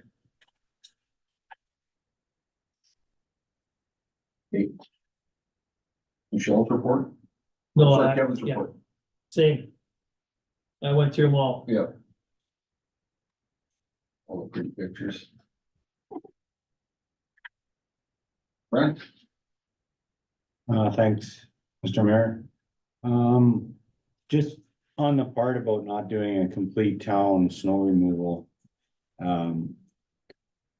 As we've been going, we've been checking streets, and of course, people have been putting their snow on the streets, which is causing more snow on the streets than necessary, but we've decided that we've been hitting some of the main arteries as we go. People have been being really good at moving vehicles. We haven't put signs up or started a map yet.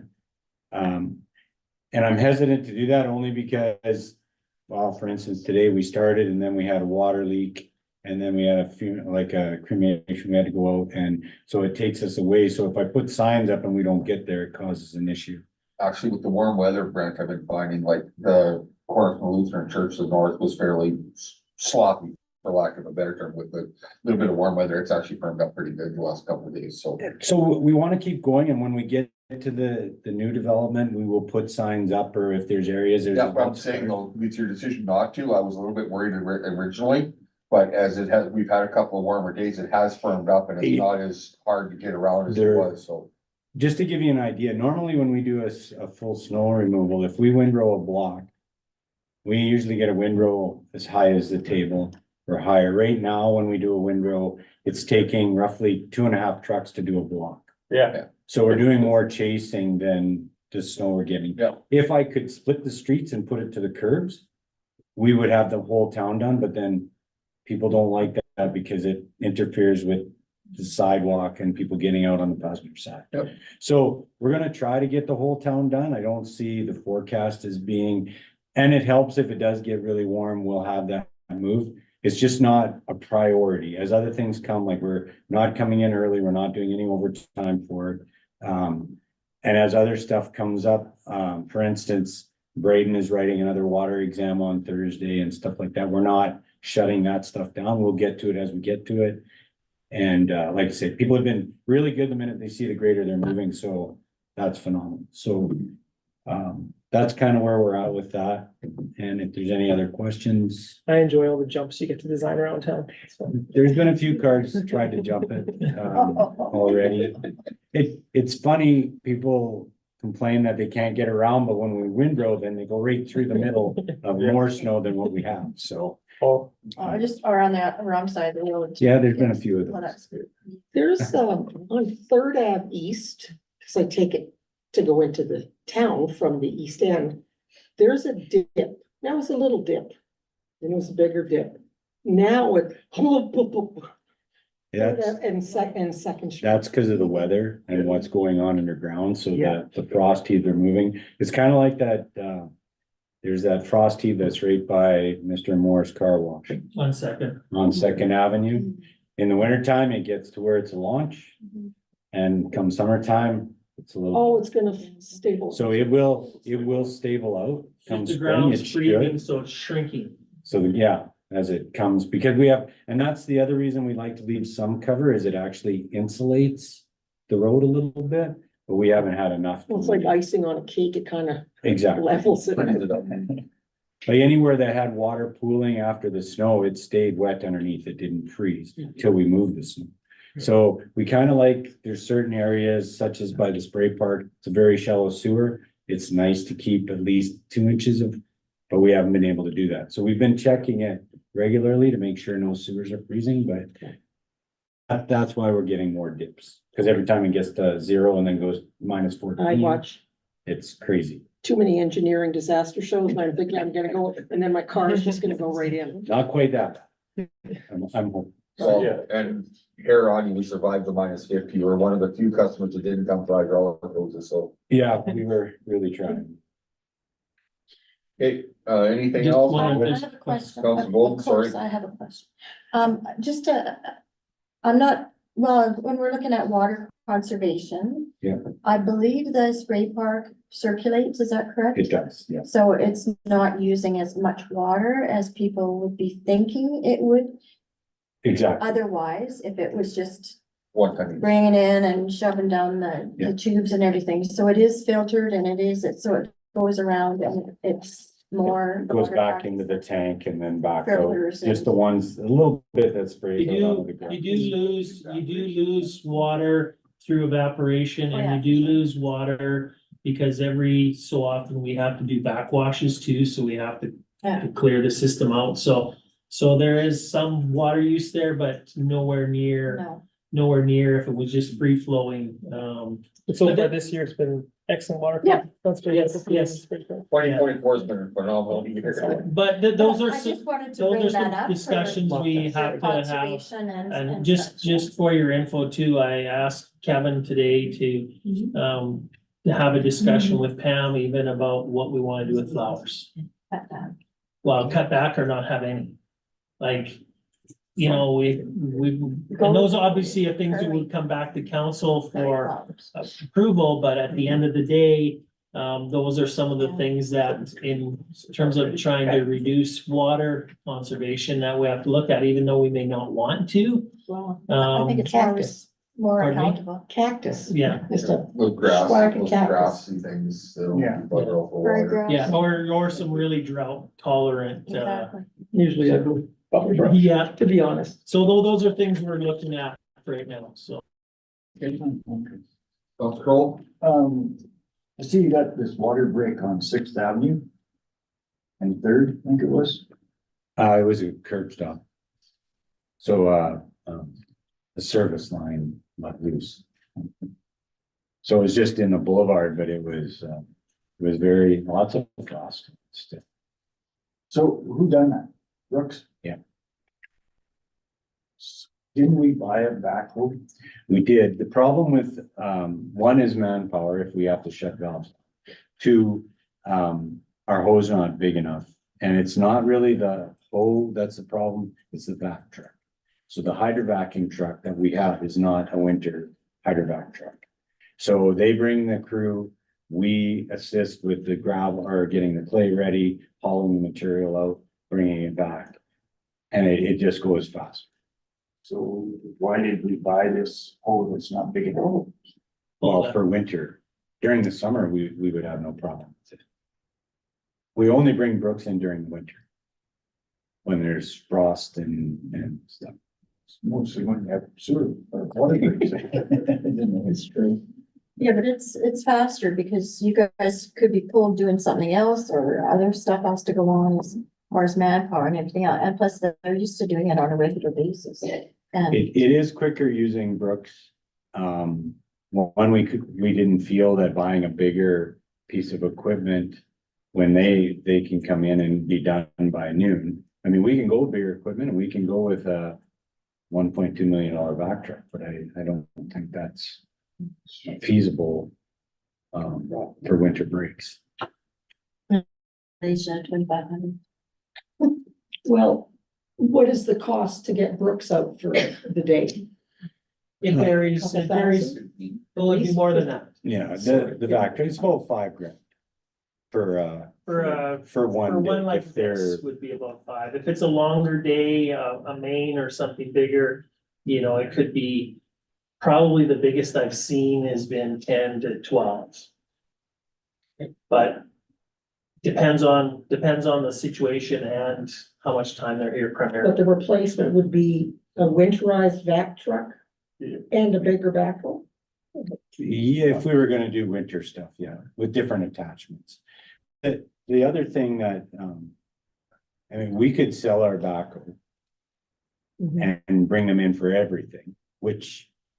And we need to do some work out at our lagoon. So we're hoping to get out there, but the problem is manpower. And Kim's been witness to this. When we're digging a line and we think it's just a service line, all of a sudden it turns out to be a water main. Well, now with just 5 guys, we're busy trying to shut stuff down. They are extra hands in keeping things going. And once the water's down, they close it. Then we can bring the clay because we have to take our backhoe down and bust the clay up, and then we have to bring them rock and we're hauling the wet materials. So if anytime that they do a dig, it would take us double the time, So essentially. you have 5 staff total. Yes. Has it always been that small or is this a reduction? No, we're short one. We're short one, Okay, but when we've advertised, we haven't got the right person that's apply. We don't want to just to hire. We have to have. Their background is legit, like the references are good. There's not a reason, and we haven't had. I don't know if it's because we're not paying enough or people just don't want to work, or, I mean, special areas is going through the same problem. So we are down 1 per, which makes it is a struggle a little for outside people that it's who you know. It's a struggle, so It they is. don't bother to apply. It is, that's a bit of a struggle, so we have to just keep encouraging people, because there's lots of new people in town. There is, And we I'm sure there's interviewed people who are 2 skilled. young guys that we didn't know, but one had got a job at the Brick and he liked doing that, so he stayed there. And then the other fella just was applying because he was on, wasn't really Had interested to, yeah. in the job. That's too Um, bad. So that's basically why we bring them in. We find that we get the repair done faster than if we're doing. Basically, our equipment, I mean, we're not scared to tackle a dig, but in the wintertime, our hydrovac truck will freeze solid, the tubes and stuff, and then it just causes more damage, so. Thank you. Any other questions? Motion to accept senior administrator official report 8.01, 8.03 for information. Council Bolton, all in favor?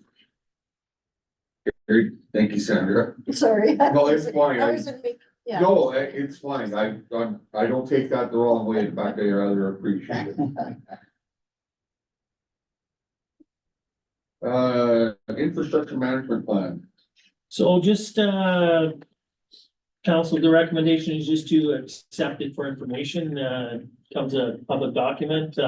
We did have a presentation of the, plan at our November, council info session, so been a few minor changes to the document, corrections, but other than that, it's what was presented to you at the November 29th meeting.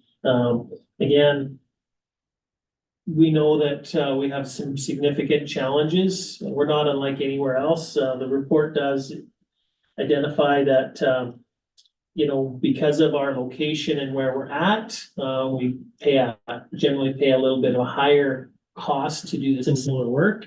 The 2014 study developed basically a capital plan of $11 million.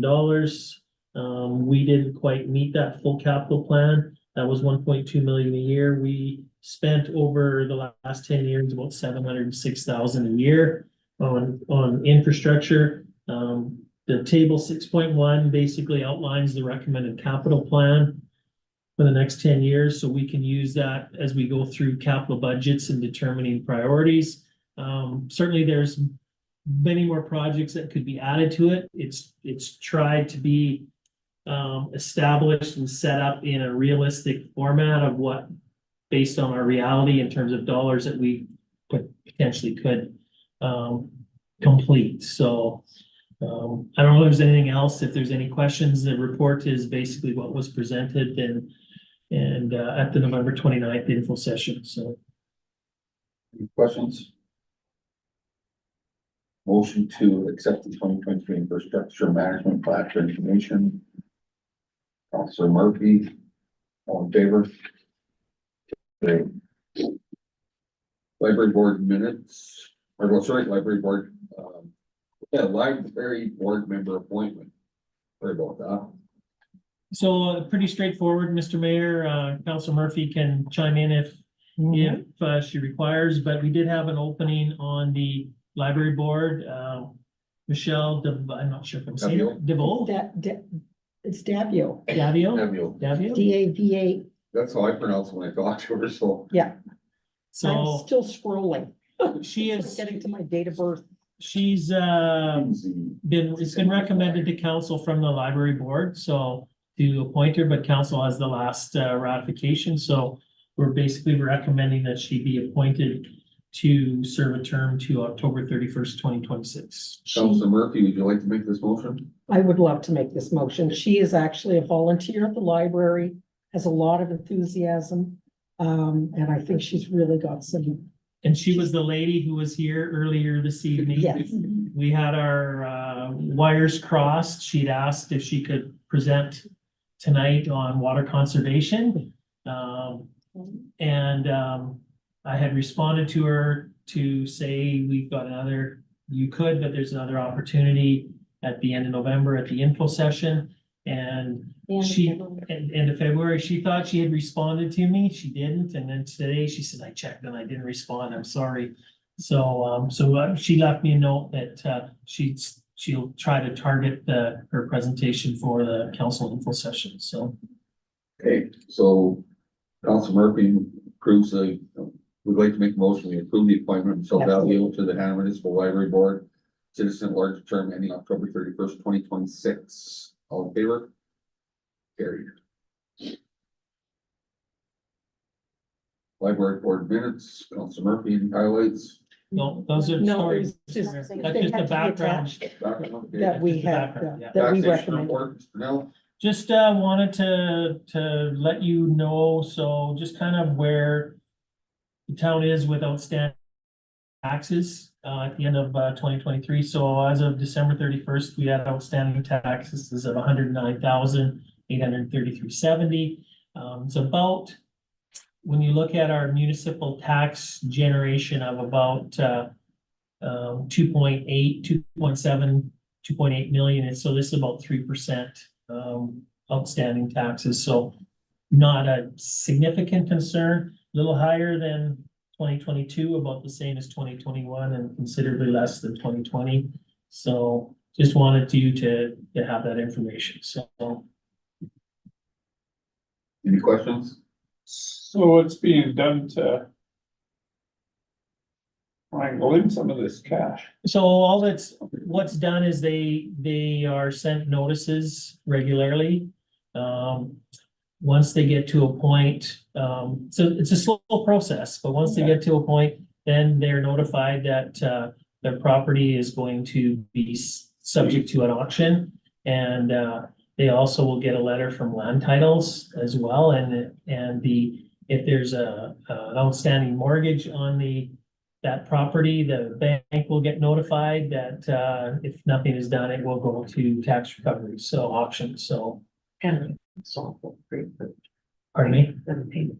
And we offer everybody who's in delinquent, a payment plan. So if they come in and they owe us $10,000 for a number, we will factor out, okay, over a 3-year period, we're going to add taxes for the next 2 years, and we're gonna add penalties for the next 2 years, so we've got $12,000. So if you do so much per month over a 3-year period, and they sign the agreement, we start to recoup some that way.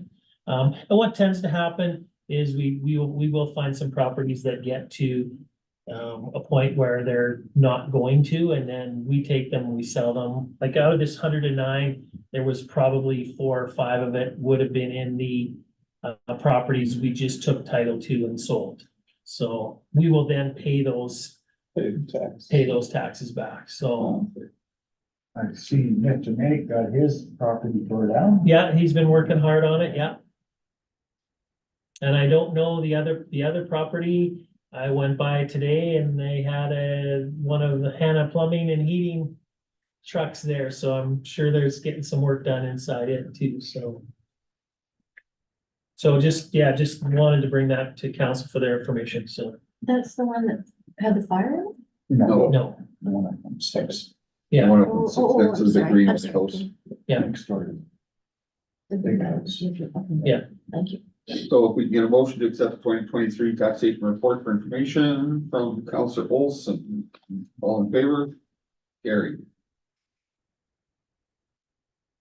Advertising plan amendment. So, Mr. Mayor, this just brings forward the plan that we discussed at our council info session, how we want to move forward with advertising now that the Sentinel's no longer in business in Hanna. So basically, the change will be now that we are going to produce a weekly flyer to be delivered to mailboxes covering Hanna and rural areas. Our first one will go out next week. Statutory notices will be included in the weekly flyer as well. We will take additional advertising in the ECA review for statutory notices, and we will cease the production of the bi-monthly utility newsletters. So. Questions, concerns? So there won't be a newsletter in the utility bill. There won't be a newsletter and utility bill. We might take the opportunity to put some additional information brochures on programs or whatever, but just the thought was you're going to be seeing a lot of the same Same stuff. stuff every week. And again, we're open to suggestions as we move forward. This plan isn't written in stone. We're just trying our best to be transparent, and it's hard when you know, you don't have that print paper in town, and again, the challenge with the ECA review to get, decent coverage is just the cost.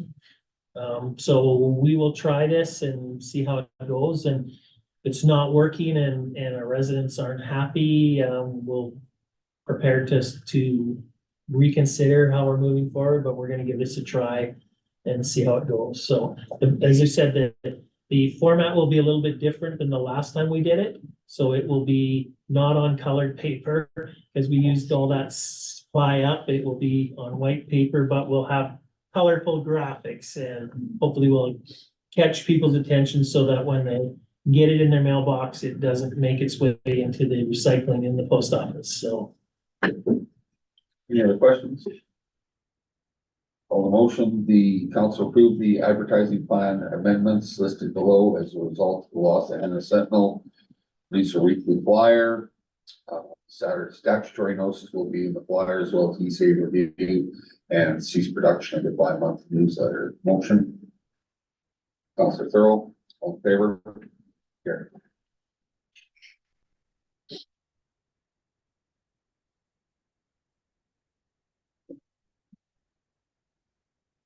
Uncollectibles. So, Mr. Mayor, annually we bring some uncollectible accounts to council to write off our accounts receivable. So we do have 12 utility accounts in the amount of $2,500, just over $2,500 as uncollectible, and there's 7 accounts receivable accounts in the amount of $3,400 as uncollectible. The utility accounts are primarily made up of people who have moved. They've moved from town, sold their house, moved, aren't responding to letters that they owe us money. These are probably in excess of a year to 2 years back, and not just no response from them. They moved town, they figure I don't need to pay that. The collectible accounts, most of them are fairly small. There is one large one, and that is from one of our local ice users who no longer use ice. They basically couldn't pay their bills, tried to pay their bills, folded in, and are no longer an organization. So it's not an existing organization that continues to play. Use ice to consume or to, Ice users. Ice users at the arena. oh, gotcha. I think they had some challenges in their executive in terms of what they should be paying, what they should be collecting, how they should be doing it, and in transition from one year to the next. And we were probably a little more generous with them than we should be, because they were a local group and we wanted to see them continue. But at the end of the day, they folded and closed up all their accounts. So Do we have a policy in place? I know I should have memorized the whole thing, but I haven't. If these people come back and then they need a water bill and we, oh, here, go ahead. Do we, because I know I've struggled many times in my life, and with the natural gas, they'll say, hey, you used to have what? Now you have to put $1,000 deposit down. Do we do that? we don't do that, Council Murphy, and we do keep track of, we're a small organization with fairly good memories. Yeah. So if someone comes back and says, I want to hook up my water bill, we're basically saying you need to pay the bill that you left outstanding. Very good. Okay. At least that. Yeah. Okay. So is any of this stuff rental properties, like people live here in town, rent this property Yeah. to some of these people? Not very many, because the technically in our bylaw, the landlord is responsible. Yeah. And if he's not going to pay, then you just. Well, we have the ability to put it on taxes for people who own property. Yeah, which, that would get them guys to look at the bills too, so. Yeah, but they're aware when the bill goes out to a tenant, that also goes to the landlord, so they know where their tenant at is in terms of payment, so. Yeah. But no, generally, generally, those are all that people have sold their house and left, so.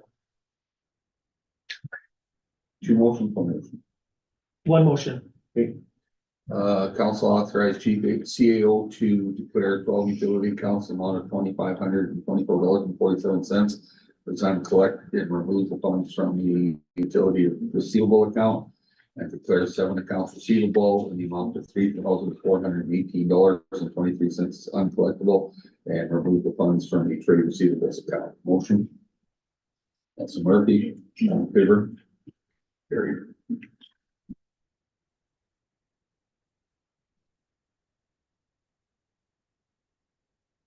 Sale of surplus kitchen equipment. So as council's aware, we're doing a renovation in the community center kitchen. We'll be getting a new convection oven as well as a new grill oven. We basically have no use for them anywhere else in our organization. So Kevin has just asked if we're moving them out and, you know, Storing them. we don't have to store them, hang on to them. So just looking for direction from council to offer them for sale.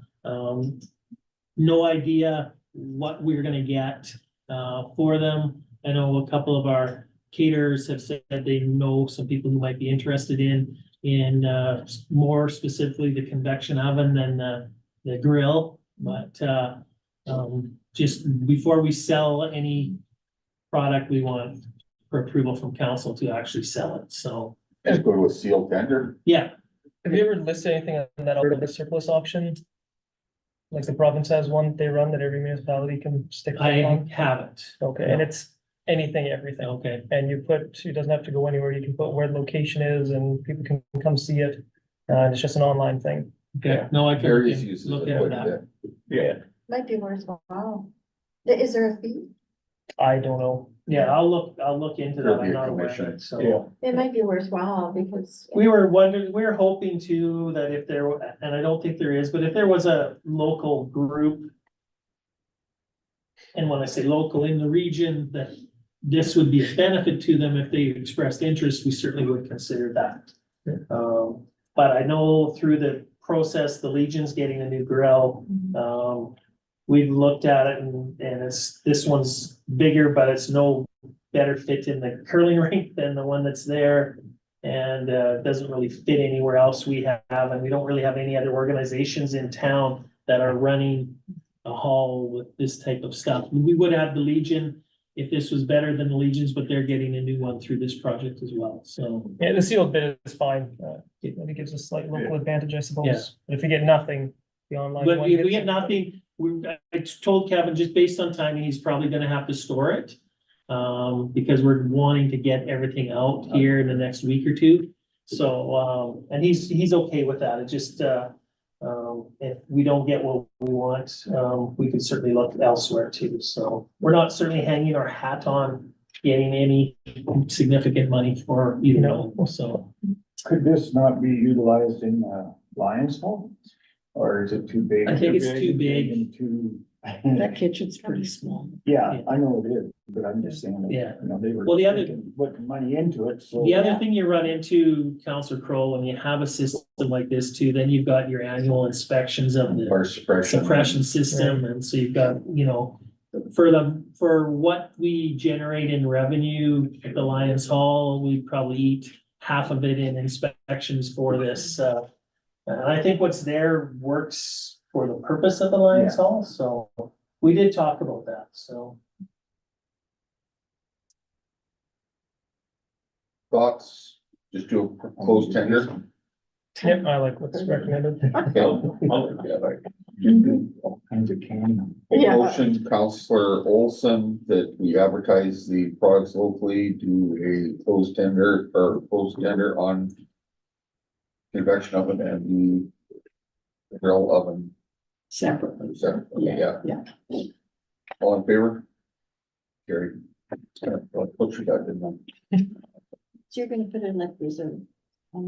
No reserve, but we're gonna put on the, in the advertising that we aren't required to accept any. Yeah. Any tender or any bid, so. Okay, municipal public utilities amendment. So, Mr. Mayor, this is, we do have, a bylaw that was passed in, 2014. Oh, sorry, yeah. Sorry, 10/06/2020 was passed, which established our, water and sewer public utility budget bylaw. So when we want to amend it, we bring back amendments. So we brought back amendments over the last 3 years, primarily to deal with an increase in cost. So we have to change the fee schedule. They don't change anything else in the bylaw. So what we're hoping for, recommending tonight, as we discuss through the budget process, Henry Kruger Water Services Commission has changed their rate that they're selling water from $3 a cube to $3.06 a cube. We've always tried to just recover that cost of the water being sold to us. So this amendment is to increase the water consumption charge from $3 a cubic meter to $3.06 a cubic meter. Okay, questions, concerns? Council Vogel? Does this also, that was, the information was attached as far as the bylaw? Yeah.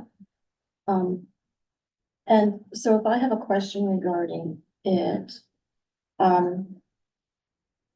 so I guess I was just interested that the fact that the 4.6 indicates, the council may at any time by resolution limit or restrict the use of water by consumers for watering lawns, garden plots, and other areas and other uses. So that's kind of nice to know that, should it come a point where we're gonna have to do some conservation, that it's already a bylaw that we can, yeah. We have tools in the toolbox. Enforce or recommend or whatever. And also, regarding the penalty, in part 4, what is it, 7.1, where it indicates that any violation to dumping water into the sanitary sewer system other than waterable, or other than just water and whatever is supposed to be going in there, that there is a fine of $1,000. I'm just wondering, should that be increased, or would that? I think it's my gut reaction is I think it's fine. I don't think we've ever fined anyone. I don't think we've ever caught anybody pouring some chemicals down a sanitary sewer. Well, I'm just wondering, as far as some of the companies that might be around doing some local stuff or whatever, there's no risk or very minimal risk of any of those companies maybe Yeah. possibly doing that at all? Or? It's pretty minimal. Most of the hydrovac outfits take their stuff down to Drumheller. We know most of the outfits that are coming in, they always reach out to us, so. But they reach out to us primarily to use the lagoon. Okay, And I guess we- that was my only concern, that If we saw somebody pouring paint down the sanitary sewer, then we would obviously have that ability to and find then them. you'd only charge them $1,000, and it would cost you how much more money to, Well, I don't know if it would cost us anything I mean, physically. It the would- penalty could have been, and it could have, Yeah, there could be a related cost that, you would think that penalty should be enough to cover any sort of. yeah. We just haven't had any need to use that. I guess preventative is what I was Yeah. being proactive in, saying whether it would be something that we'd want to consider or not, so. I'm bringing it up if it can go in the record, so I brought it up. Thank you. One other thing in that bylaw, how many do we have doing the manual meter read? Like, how many get that charge? Like $50 every 2 months. Two, Yeah, I was gonna say 2 to 4. And is there a reason they absolutely refuse to let us in the house to put the water in. that I would make a motion to increase it to $100? And then while we're amending it, We have tried, we have explained, and for the effort it takes, and The reason we set it at $50, just so you're aware, Councilor Olson, would just be, it takes us 5 minutes, 10 minutes to read it. Yeah, but it's the So principle yes. behind it. So with the new system, we can hit download.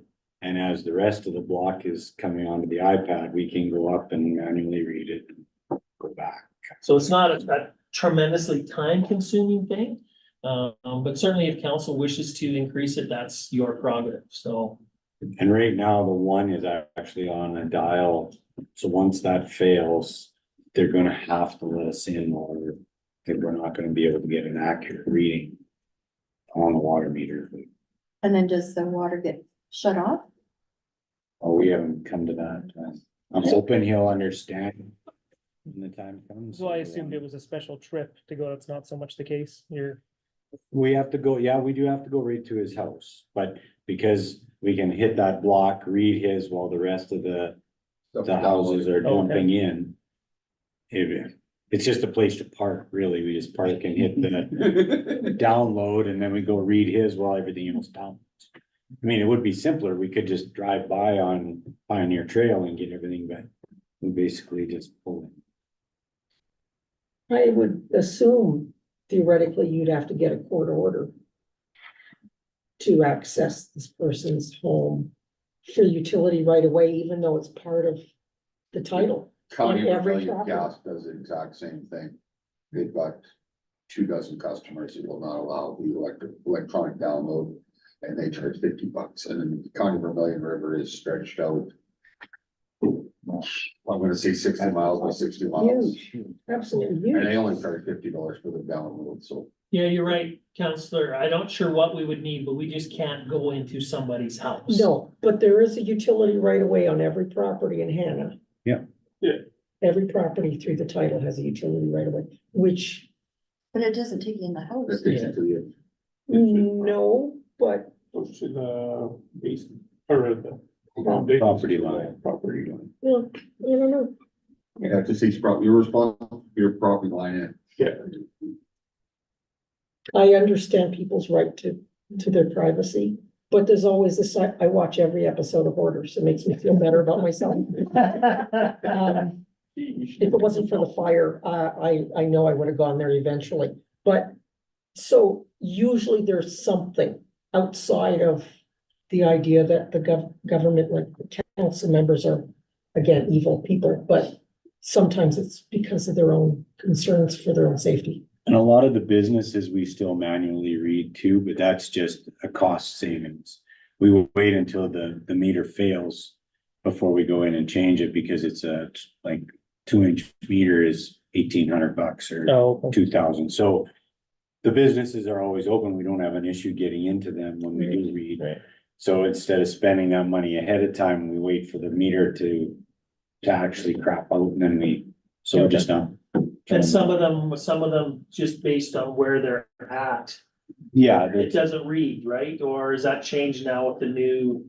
no, a lot of them are pretty good. Well, like the Royal Bank is tough because it's got the safe and everything in the basement, so the electronic Hertz struggle a little bit to read. That too, but there's only 2 homeowners that won't let us change it. I do have one more question about utilities. Are there people in Hanna right now whose water is not hooked up or do not have power? I can't comment on power. Because we don't manage that utility. Right.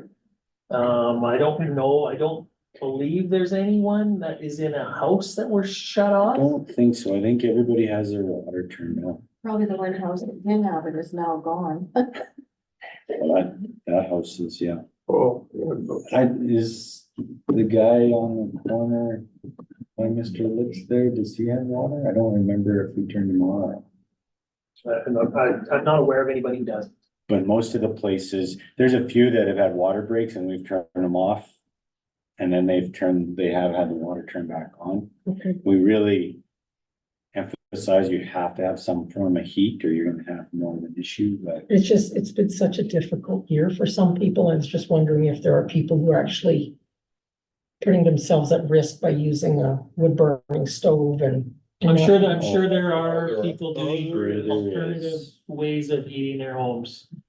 But as far as water goes, I'm pretty sure, other than the vacant homes, everybody's on.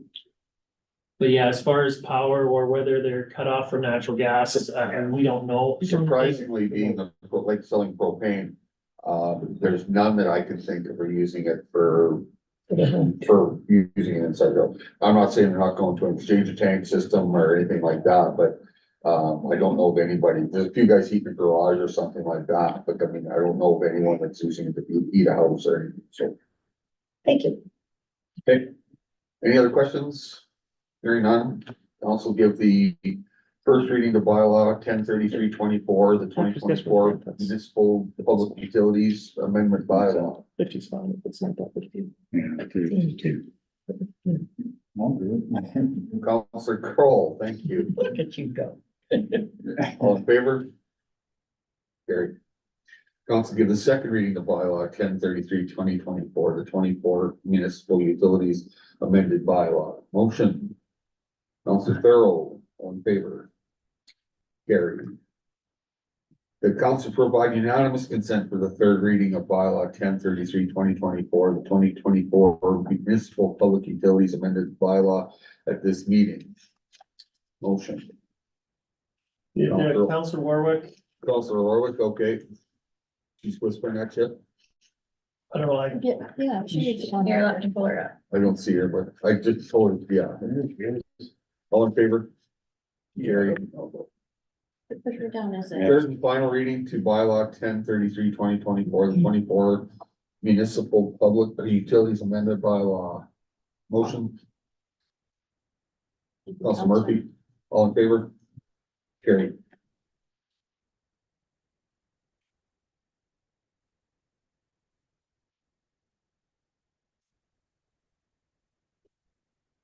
Council reports and round table. Starting with Councilor Warwick, so I don't forget you. There,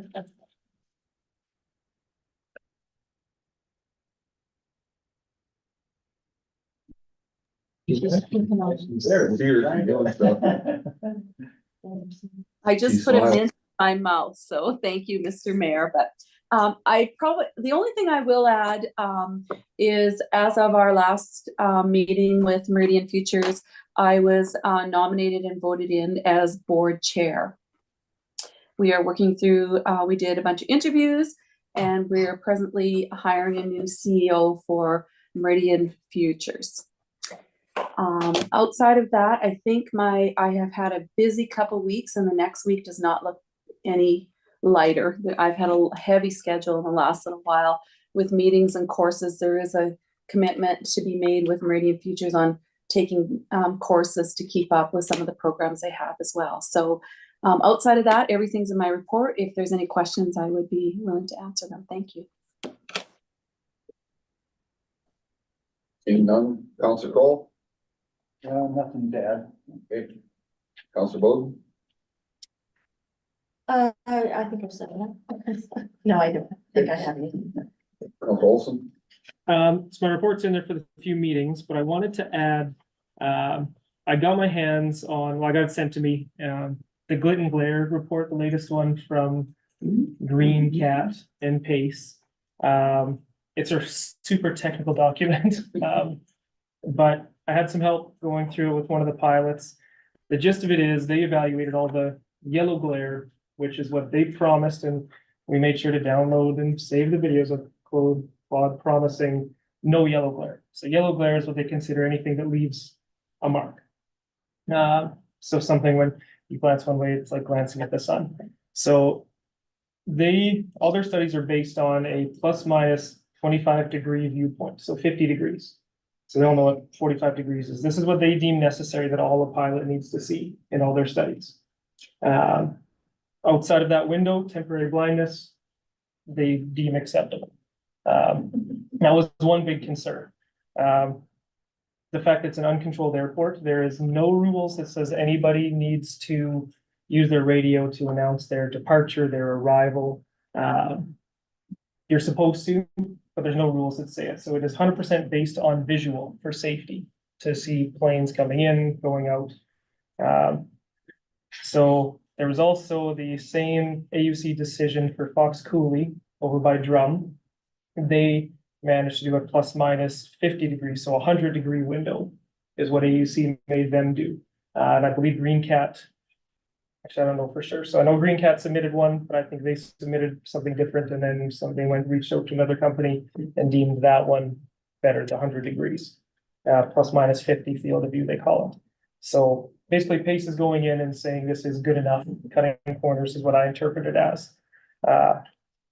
The other note they had when I went through the other AUC decision for Fox Cooley, they noted the Canadian aviation regulation states no person shall knowingly display at or in the vicinity of an aerodrome, a marker, marking, sign, light, or any signal that is likely to be hazardous to aviation safety by causing glare. So that's pretty clear to have it that close. I've also reached out to Can West, which is the company that contracts, they supply pilots for the emergency fixed wing, to get their opinion on it, even though Claude said he's reached out to everybody. If we could build a timeline of everything he said that he's going to do and he's done something different would be amazing. So I'd like to follow up with that.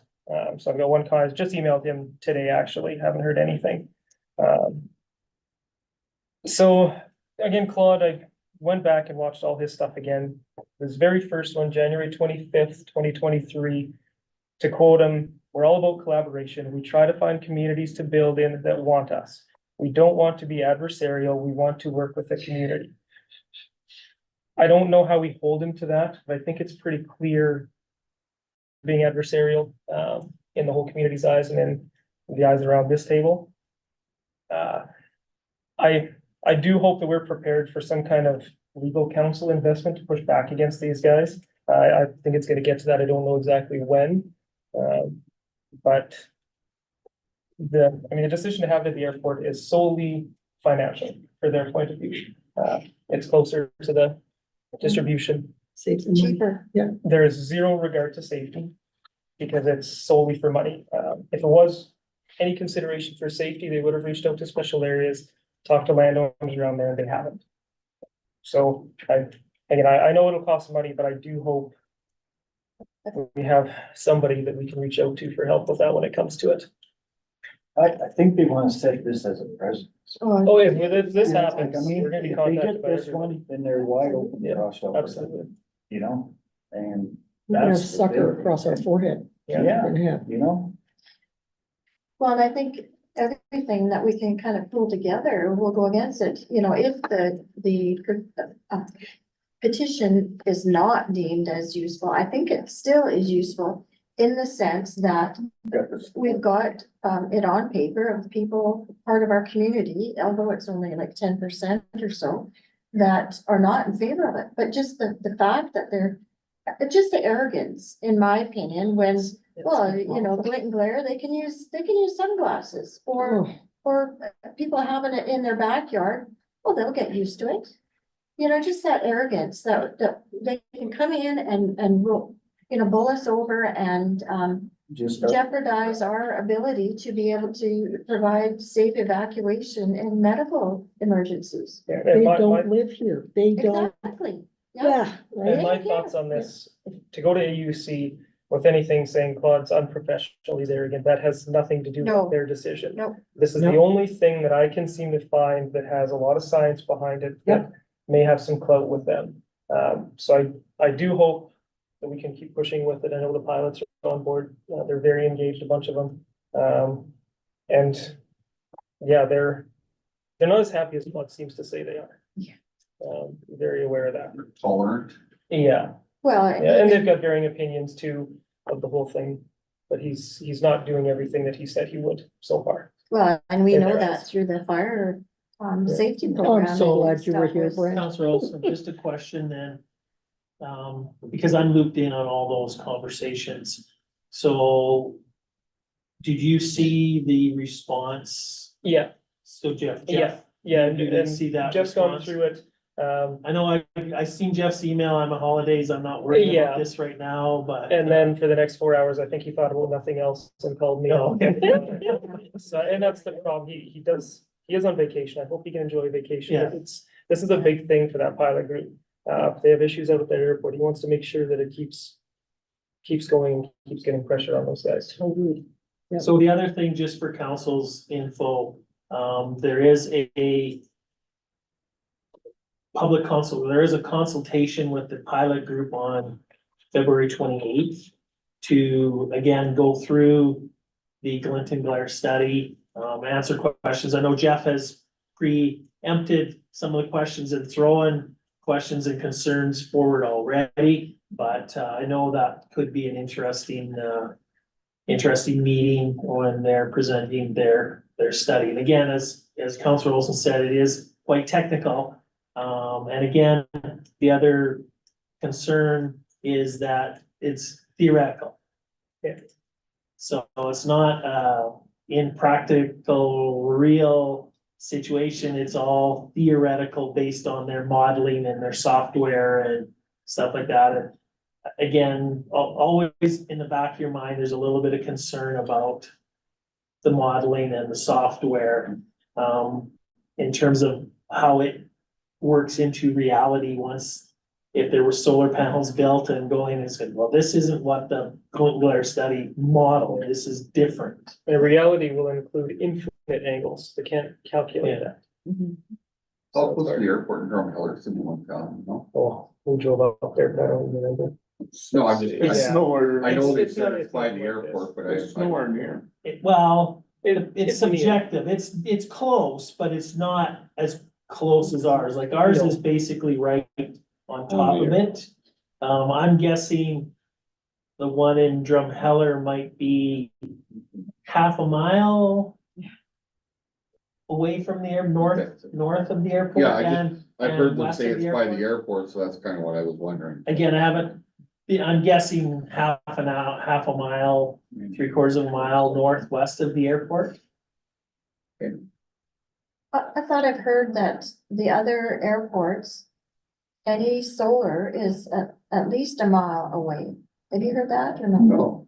Feb13. There's no standards for anything. No standard. And I mean, in large airports that are controlled, where you can close your eyes and you can Yeah. land because you've got the instruments, Yeah, they're right on top of controlled. us. That's a different thing. Yeah, there is the field actually. Yeah. Councilor Murphy? Thank you. My meetings have been, my library board meetings are now every 6 to 8 weeks, so I haven't had one in the meantime, but, I'm so glad we're gonna have, Michelle, Danielle. Michelle. Attending. Our next, lodge meeting will be next week. And we'll be looking at our numbers, but they're looking obviously much better, thank goodness, because we lost all our funding that we were getting for COVID. So a question, Councilor Murphy, Mhm. where is the Acadia Foundation in regards to budget and requisitions? We are, I think we're good. It's not a terrible year because of the funding, so it'll be the same as usual, but I don't know what the. Okay, because usually what will happen, we will get a letter from Acadia Foundation saying what their requisition Yeah. will be. We don't need it right away. I was just curious as to where it was at, because we used that number in our tax rate bylaw. So, If I were functioning pre-fire, I would have probably had the number off the top of my head, and I just don't have that capacity anymore. But I can tell you that because of the interest rate, which is spectacular, so we put a lot of the extra funds we have waiting for projects, we just threw it in GICs and we made a big difference. And the fact that we did the entire year of COVID funding based on 2019 vacancy rate, which was, we had 60 residents, and at one point we were down to 28. So we were still using the 60 resident numbers, so we were getting money from the government, from the federal government for that. So it's looking like it should be the same as it was last year. I can't say next year is gonna be great. However, we're at almost 50 residents in Hanna right now, and it's just wonderful to see our numbers going up. Dina is doing a really good job, so. She's a good lady. I noticed that there's a meeting coming up for the David Thompson Health Region. Thursday. Kind of fluff though, basically mental health, and I'm thinking, no, we need to talk about hospital beds and taking care of our patients. So March 18th. 25th. Yeah, it was So- the 18th. So just to, Michelle had it in her report. So as you're aware, Alberta Health is doing public engagement sessions. There was one in Drumheller last week. Yeah, Wednesday. So I know the mayor was out with a few other residents from Hanna. At that meeting, I think they announced they added more and one will During the be, meeting, and then they changed the date. yeah. So there is an event scheduled in Hanna on March 25th. So if you look at Michelle's report, Okay, I I will think do she that, has the link to, you have to pre-register. because there's one at the end that says February 15th. Yeah, that Zoom, Yeah, that was. You attached it on the, it's the Get last the page. correspondence. Yeah. Yeah, that's different. That's That's different. David Thompson. Okay, And speaking about the David Thompson region, which yeah, we belong to. yes, But the AHS ones are global as, and part of their so Michelle's report, okay. reconfiguring of the System. system. And the mayor can speak to you about what to expect at the workshop, because he was at the one in Drumheller. Is anyone attending the one I'm here? attending the one here, yeah. Okay, But you're all, anybody's welcome, it's public. can I come with you? Yep. 'Cause I'd like to, No, please, yeah, I'd like that's, to- just because of my work with okay, the long-term Counselor, care. I'm gonna jump you here on this one, so, the one in Drumheller, I've been to several different, think tanks, I guess, for lack of a better term. The one in Drumheller was probably the first one I've ever gone to that I felt that they were actually listening to what you were saying. They broke us into 4 different groups. We each had a mediator and a recording secretary. And so they posed questions to you, some of which, for example, what is good about the healthcare system the way it is now? What are some of the challenges you have? And so basically it was, in the group we had, I felt very fortunate. We had a couple of retired nurses. We had a lady that had a mother that had some serious medical issues. We had a young lady that just moved to Canada from New Zealand. So she had some background there. I was there as mayor. We had Larry Holmes, who has worked in the healthcare system as a EMS driver for 24 years, Brent? Yeah. Something like that. And worked in the hospital. We had Ken Hansen with us, which was the immense help. Oh, yeah. We had a couple of other ladies that I didn't really get a whole bunch of background. We had another young lady that had been in the system for 20 years and quit. Just got frustrated and quit. Yeah. But as I said, it was really good. When I heard a giggle about what's good about the healthcare system, and I shared when I had my heart attack, contrary to what people say about the system, it works. I got the care I needed. I got to Fort Hills Hospital. I got my surgery done, so on and so forth. But some of the challenges, and I brought up that we've done 54 medical aids with our fire department. I brought up the fact that my wife had an appointment in Wetaskiwin at 8 o'clock in the morning. I brought up that, they talk about hospital bed shortages. I said, well, that's funny, because there's 25 empty ones sitting in Hanna, just need staffing. Ken brought up the fact that we've had several nurses interested in coming to Hanna that have been refused the right to come here because they won't be happy here. So there was a lot of really good things, that came out of it. I actually felt that they were listening. And the difference being that, you could say something and the mediator would actually take it to heart and ask questions and support it. The one I went to about, economic development, one lady in our group said agriculture, the guy wrote tourism on that. Yeah. And I was so frustrated when I went to that meeting, but this one here, I actually felt that there was something there that they may get something out of this. It was interesting. Like I said, our group was phenomenal in the fact that, and there was no seating plans. It was just sit down. And so, with the group we had, like I said, you couldn't have asked for a better cross-section of people than we had. But it was genuine. The challenges that we had, it was interesting, was, how do we measure the success of this plan?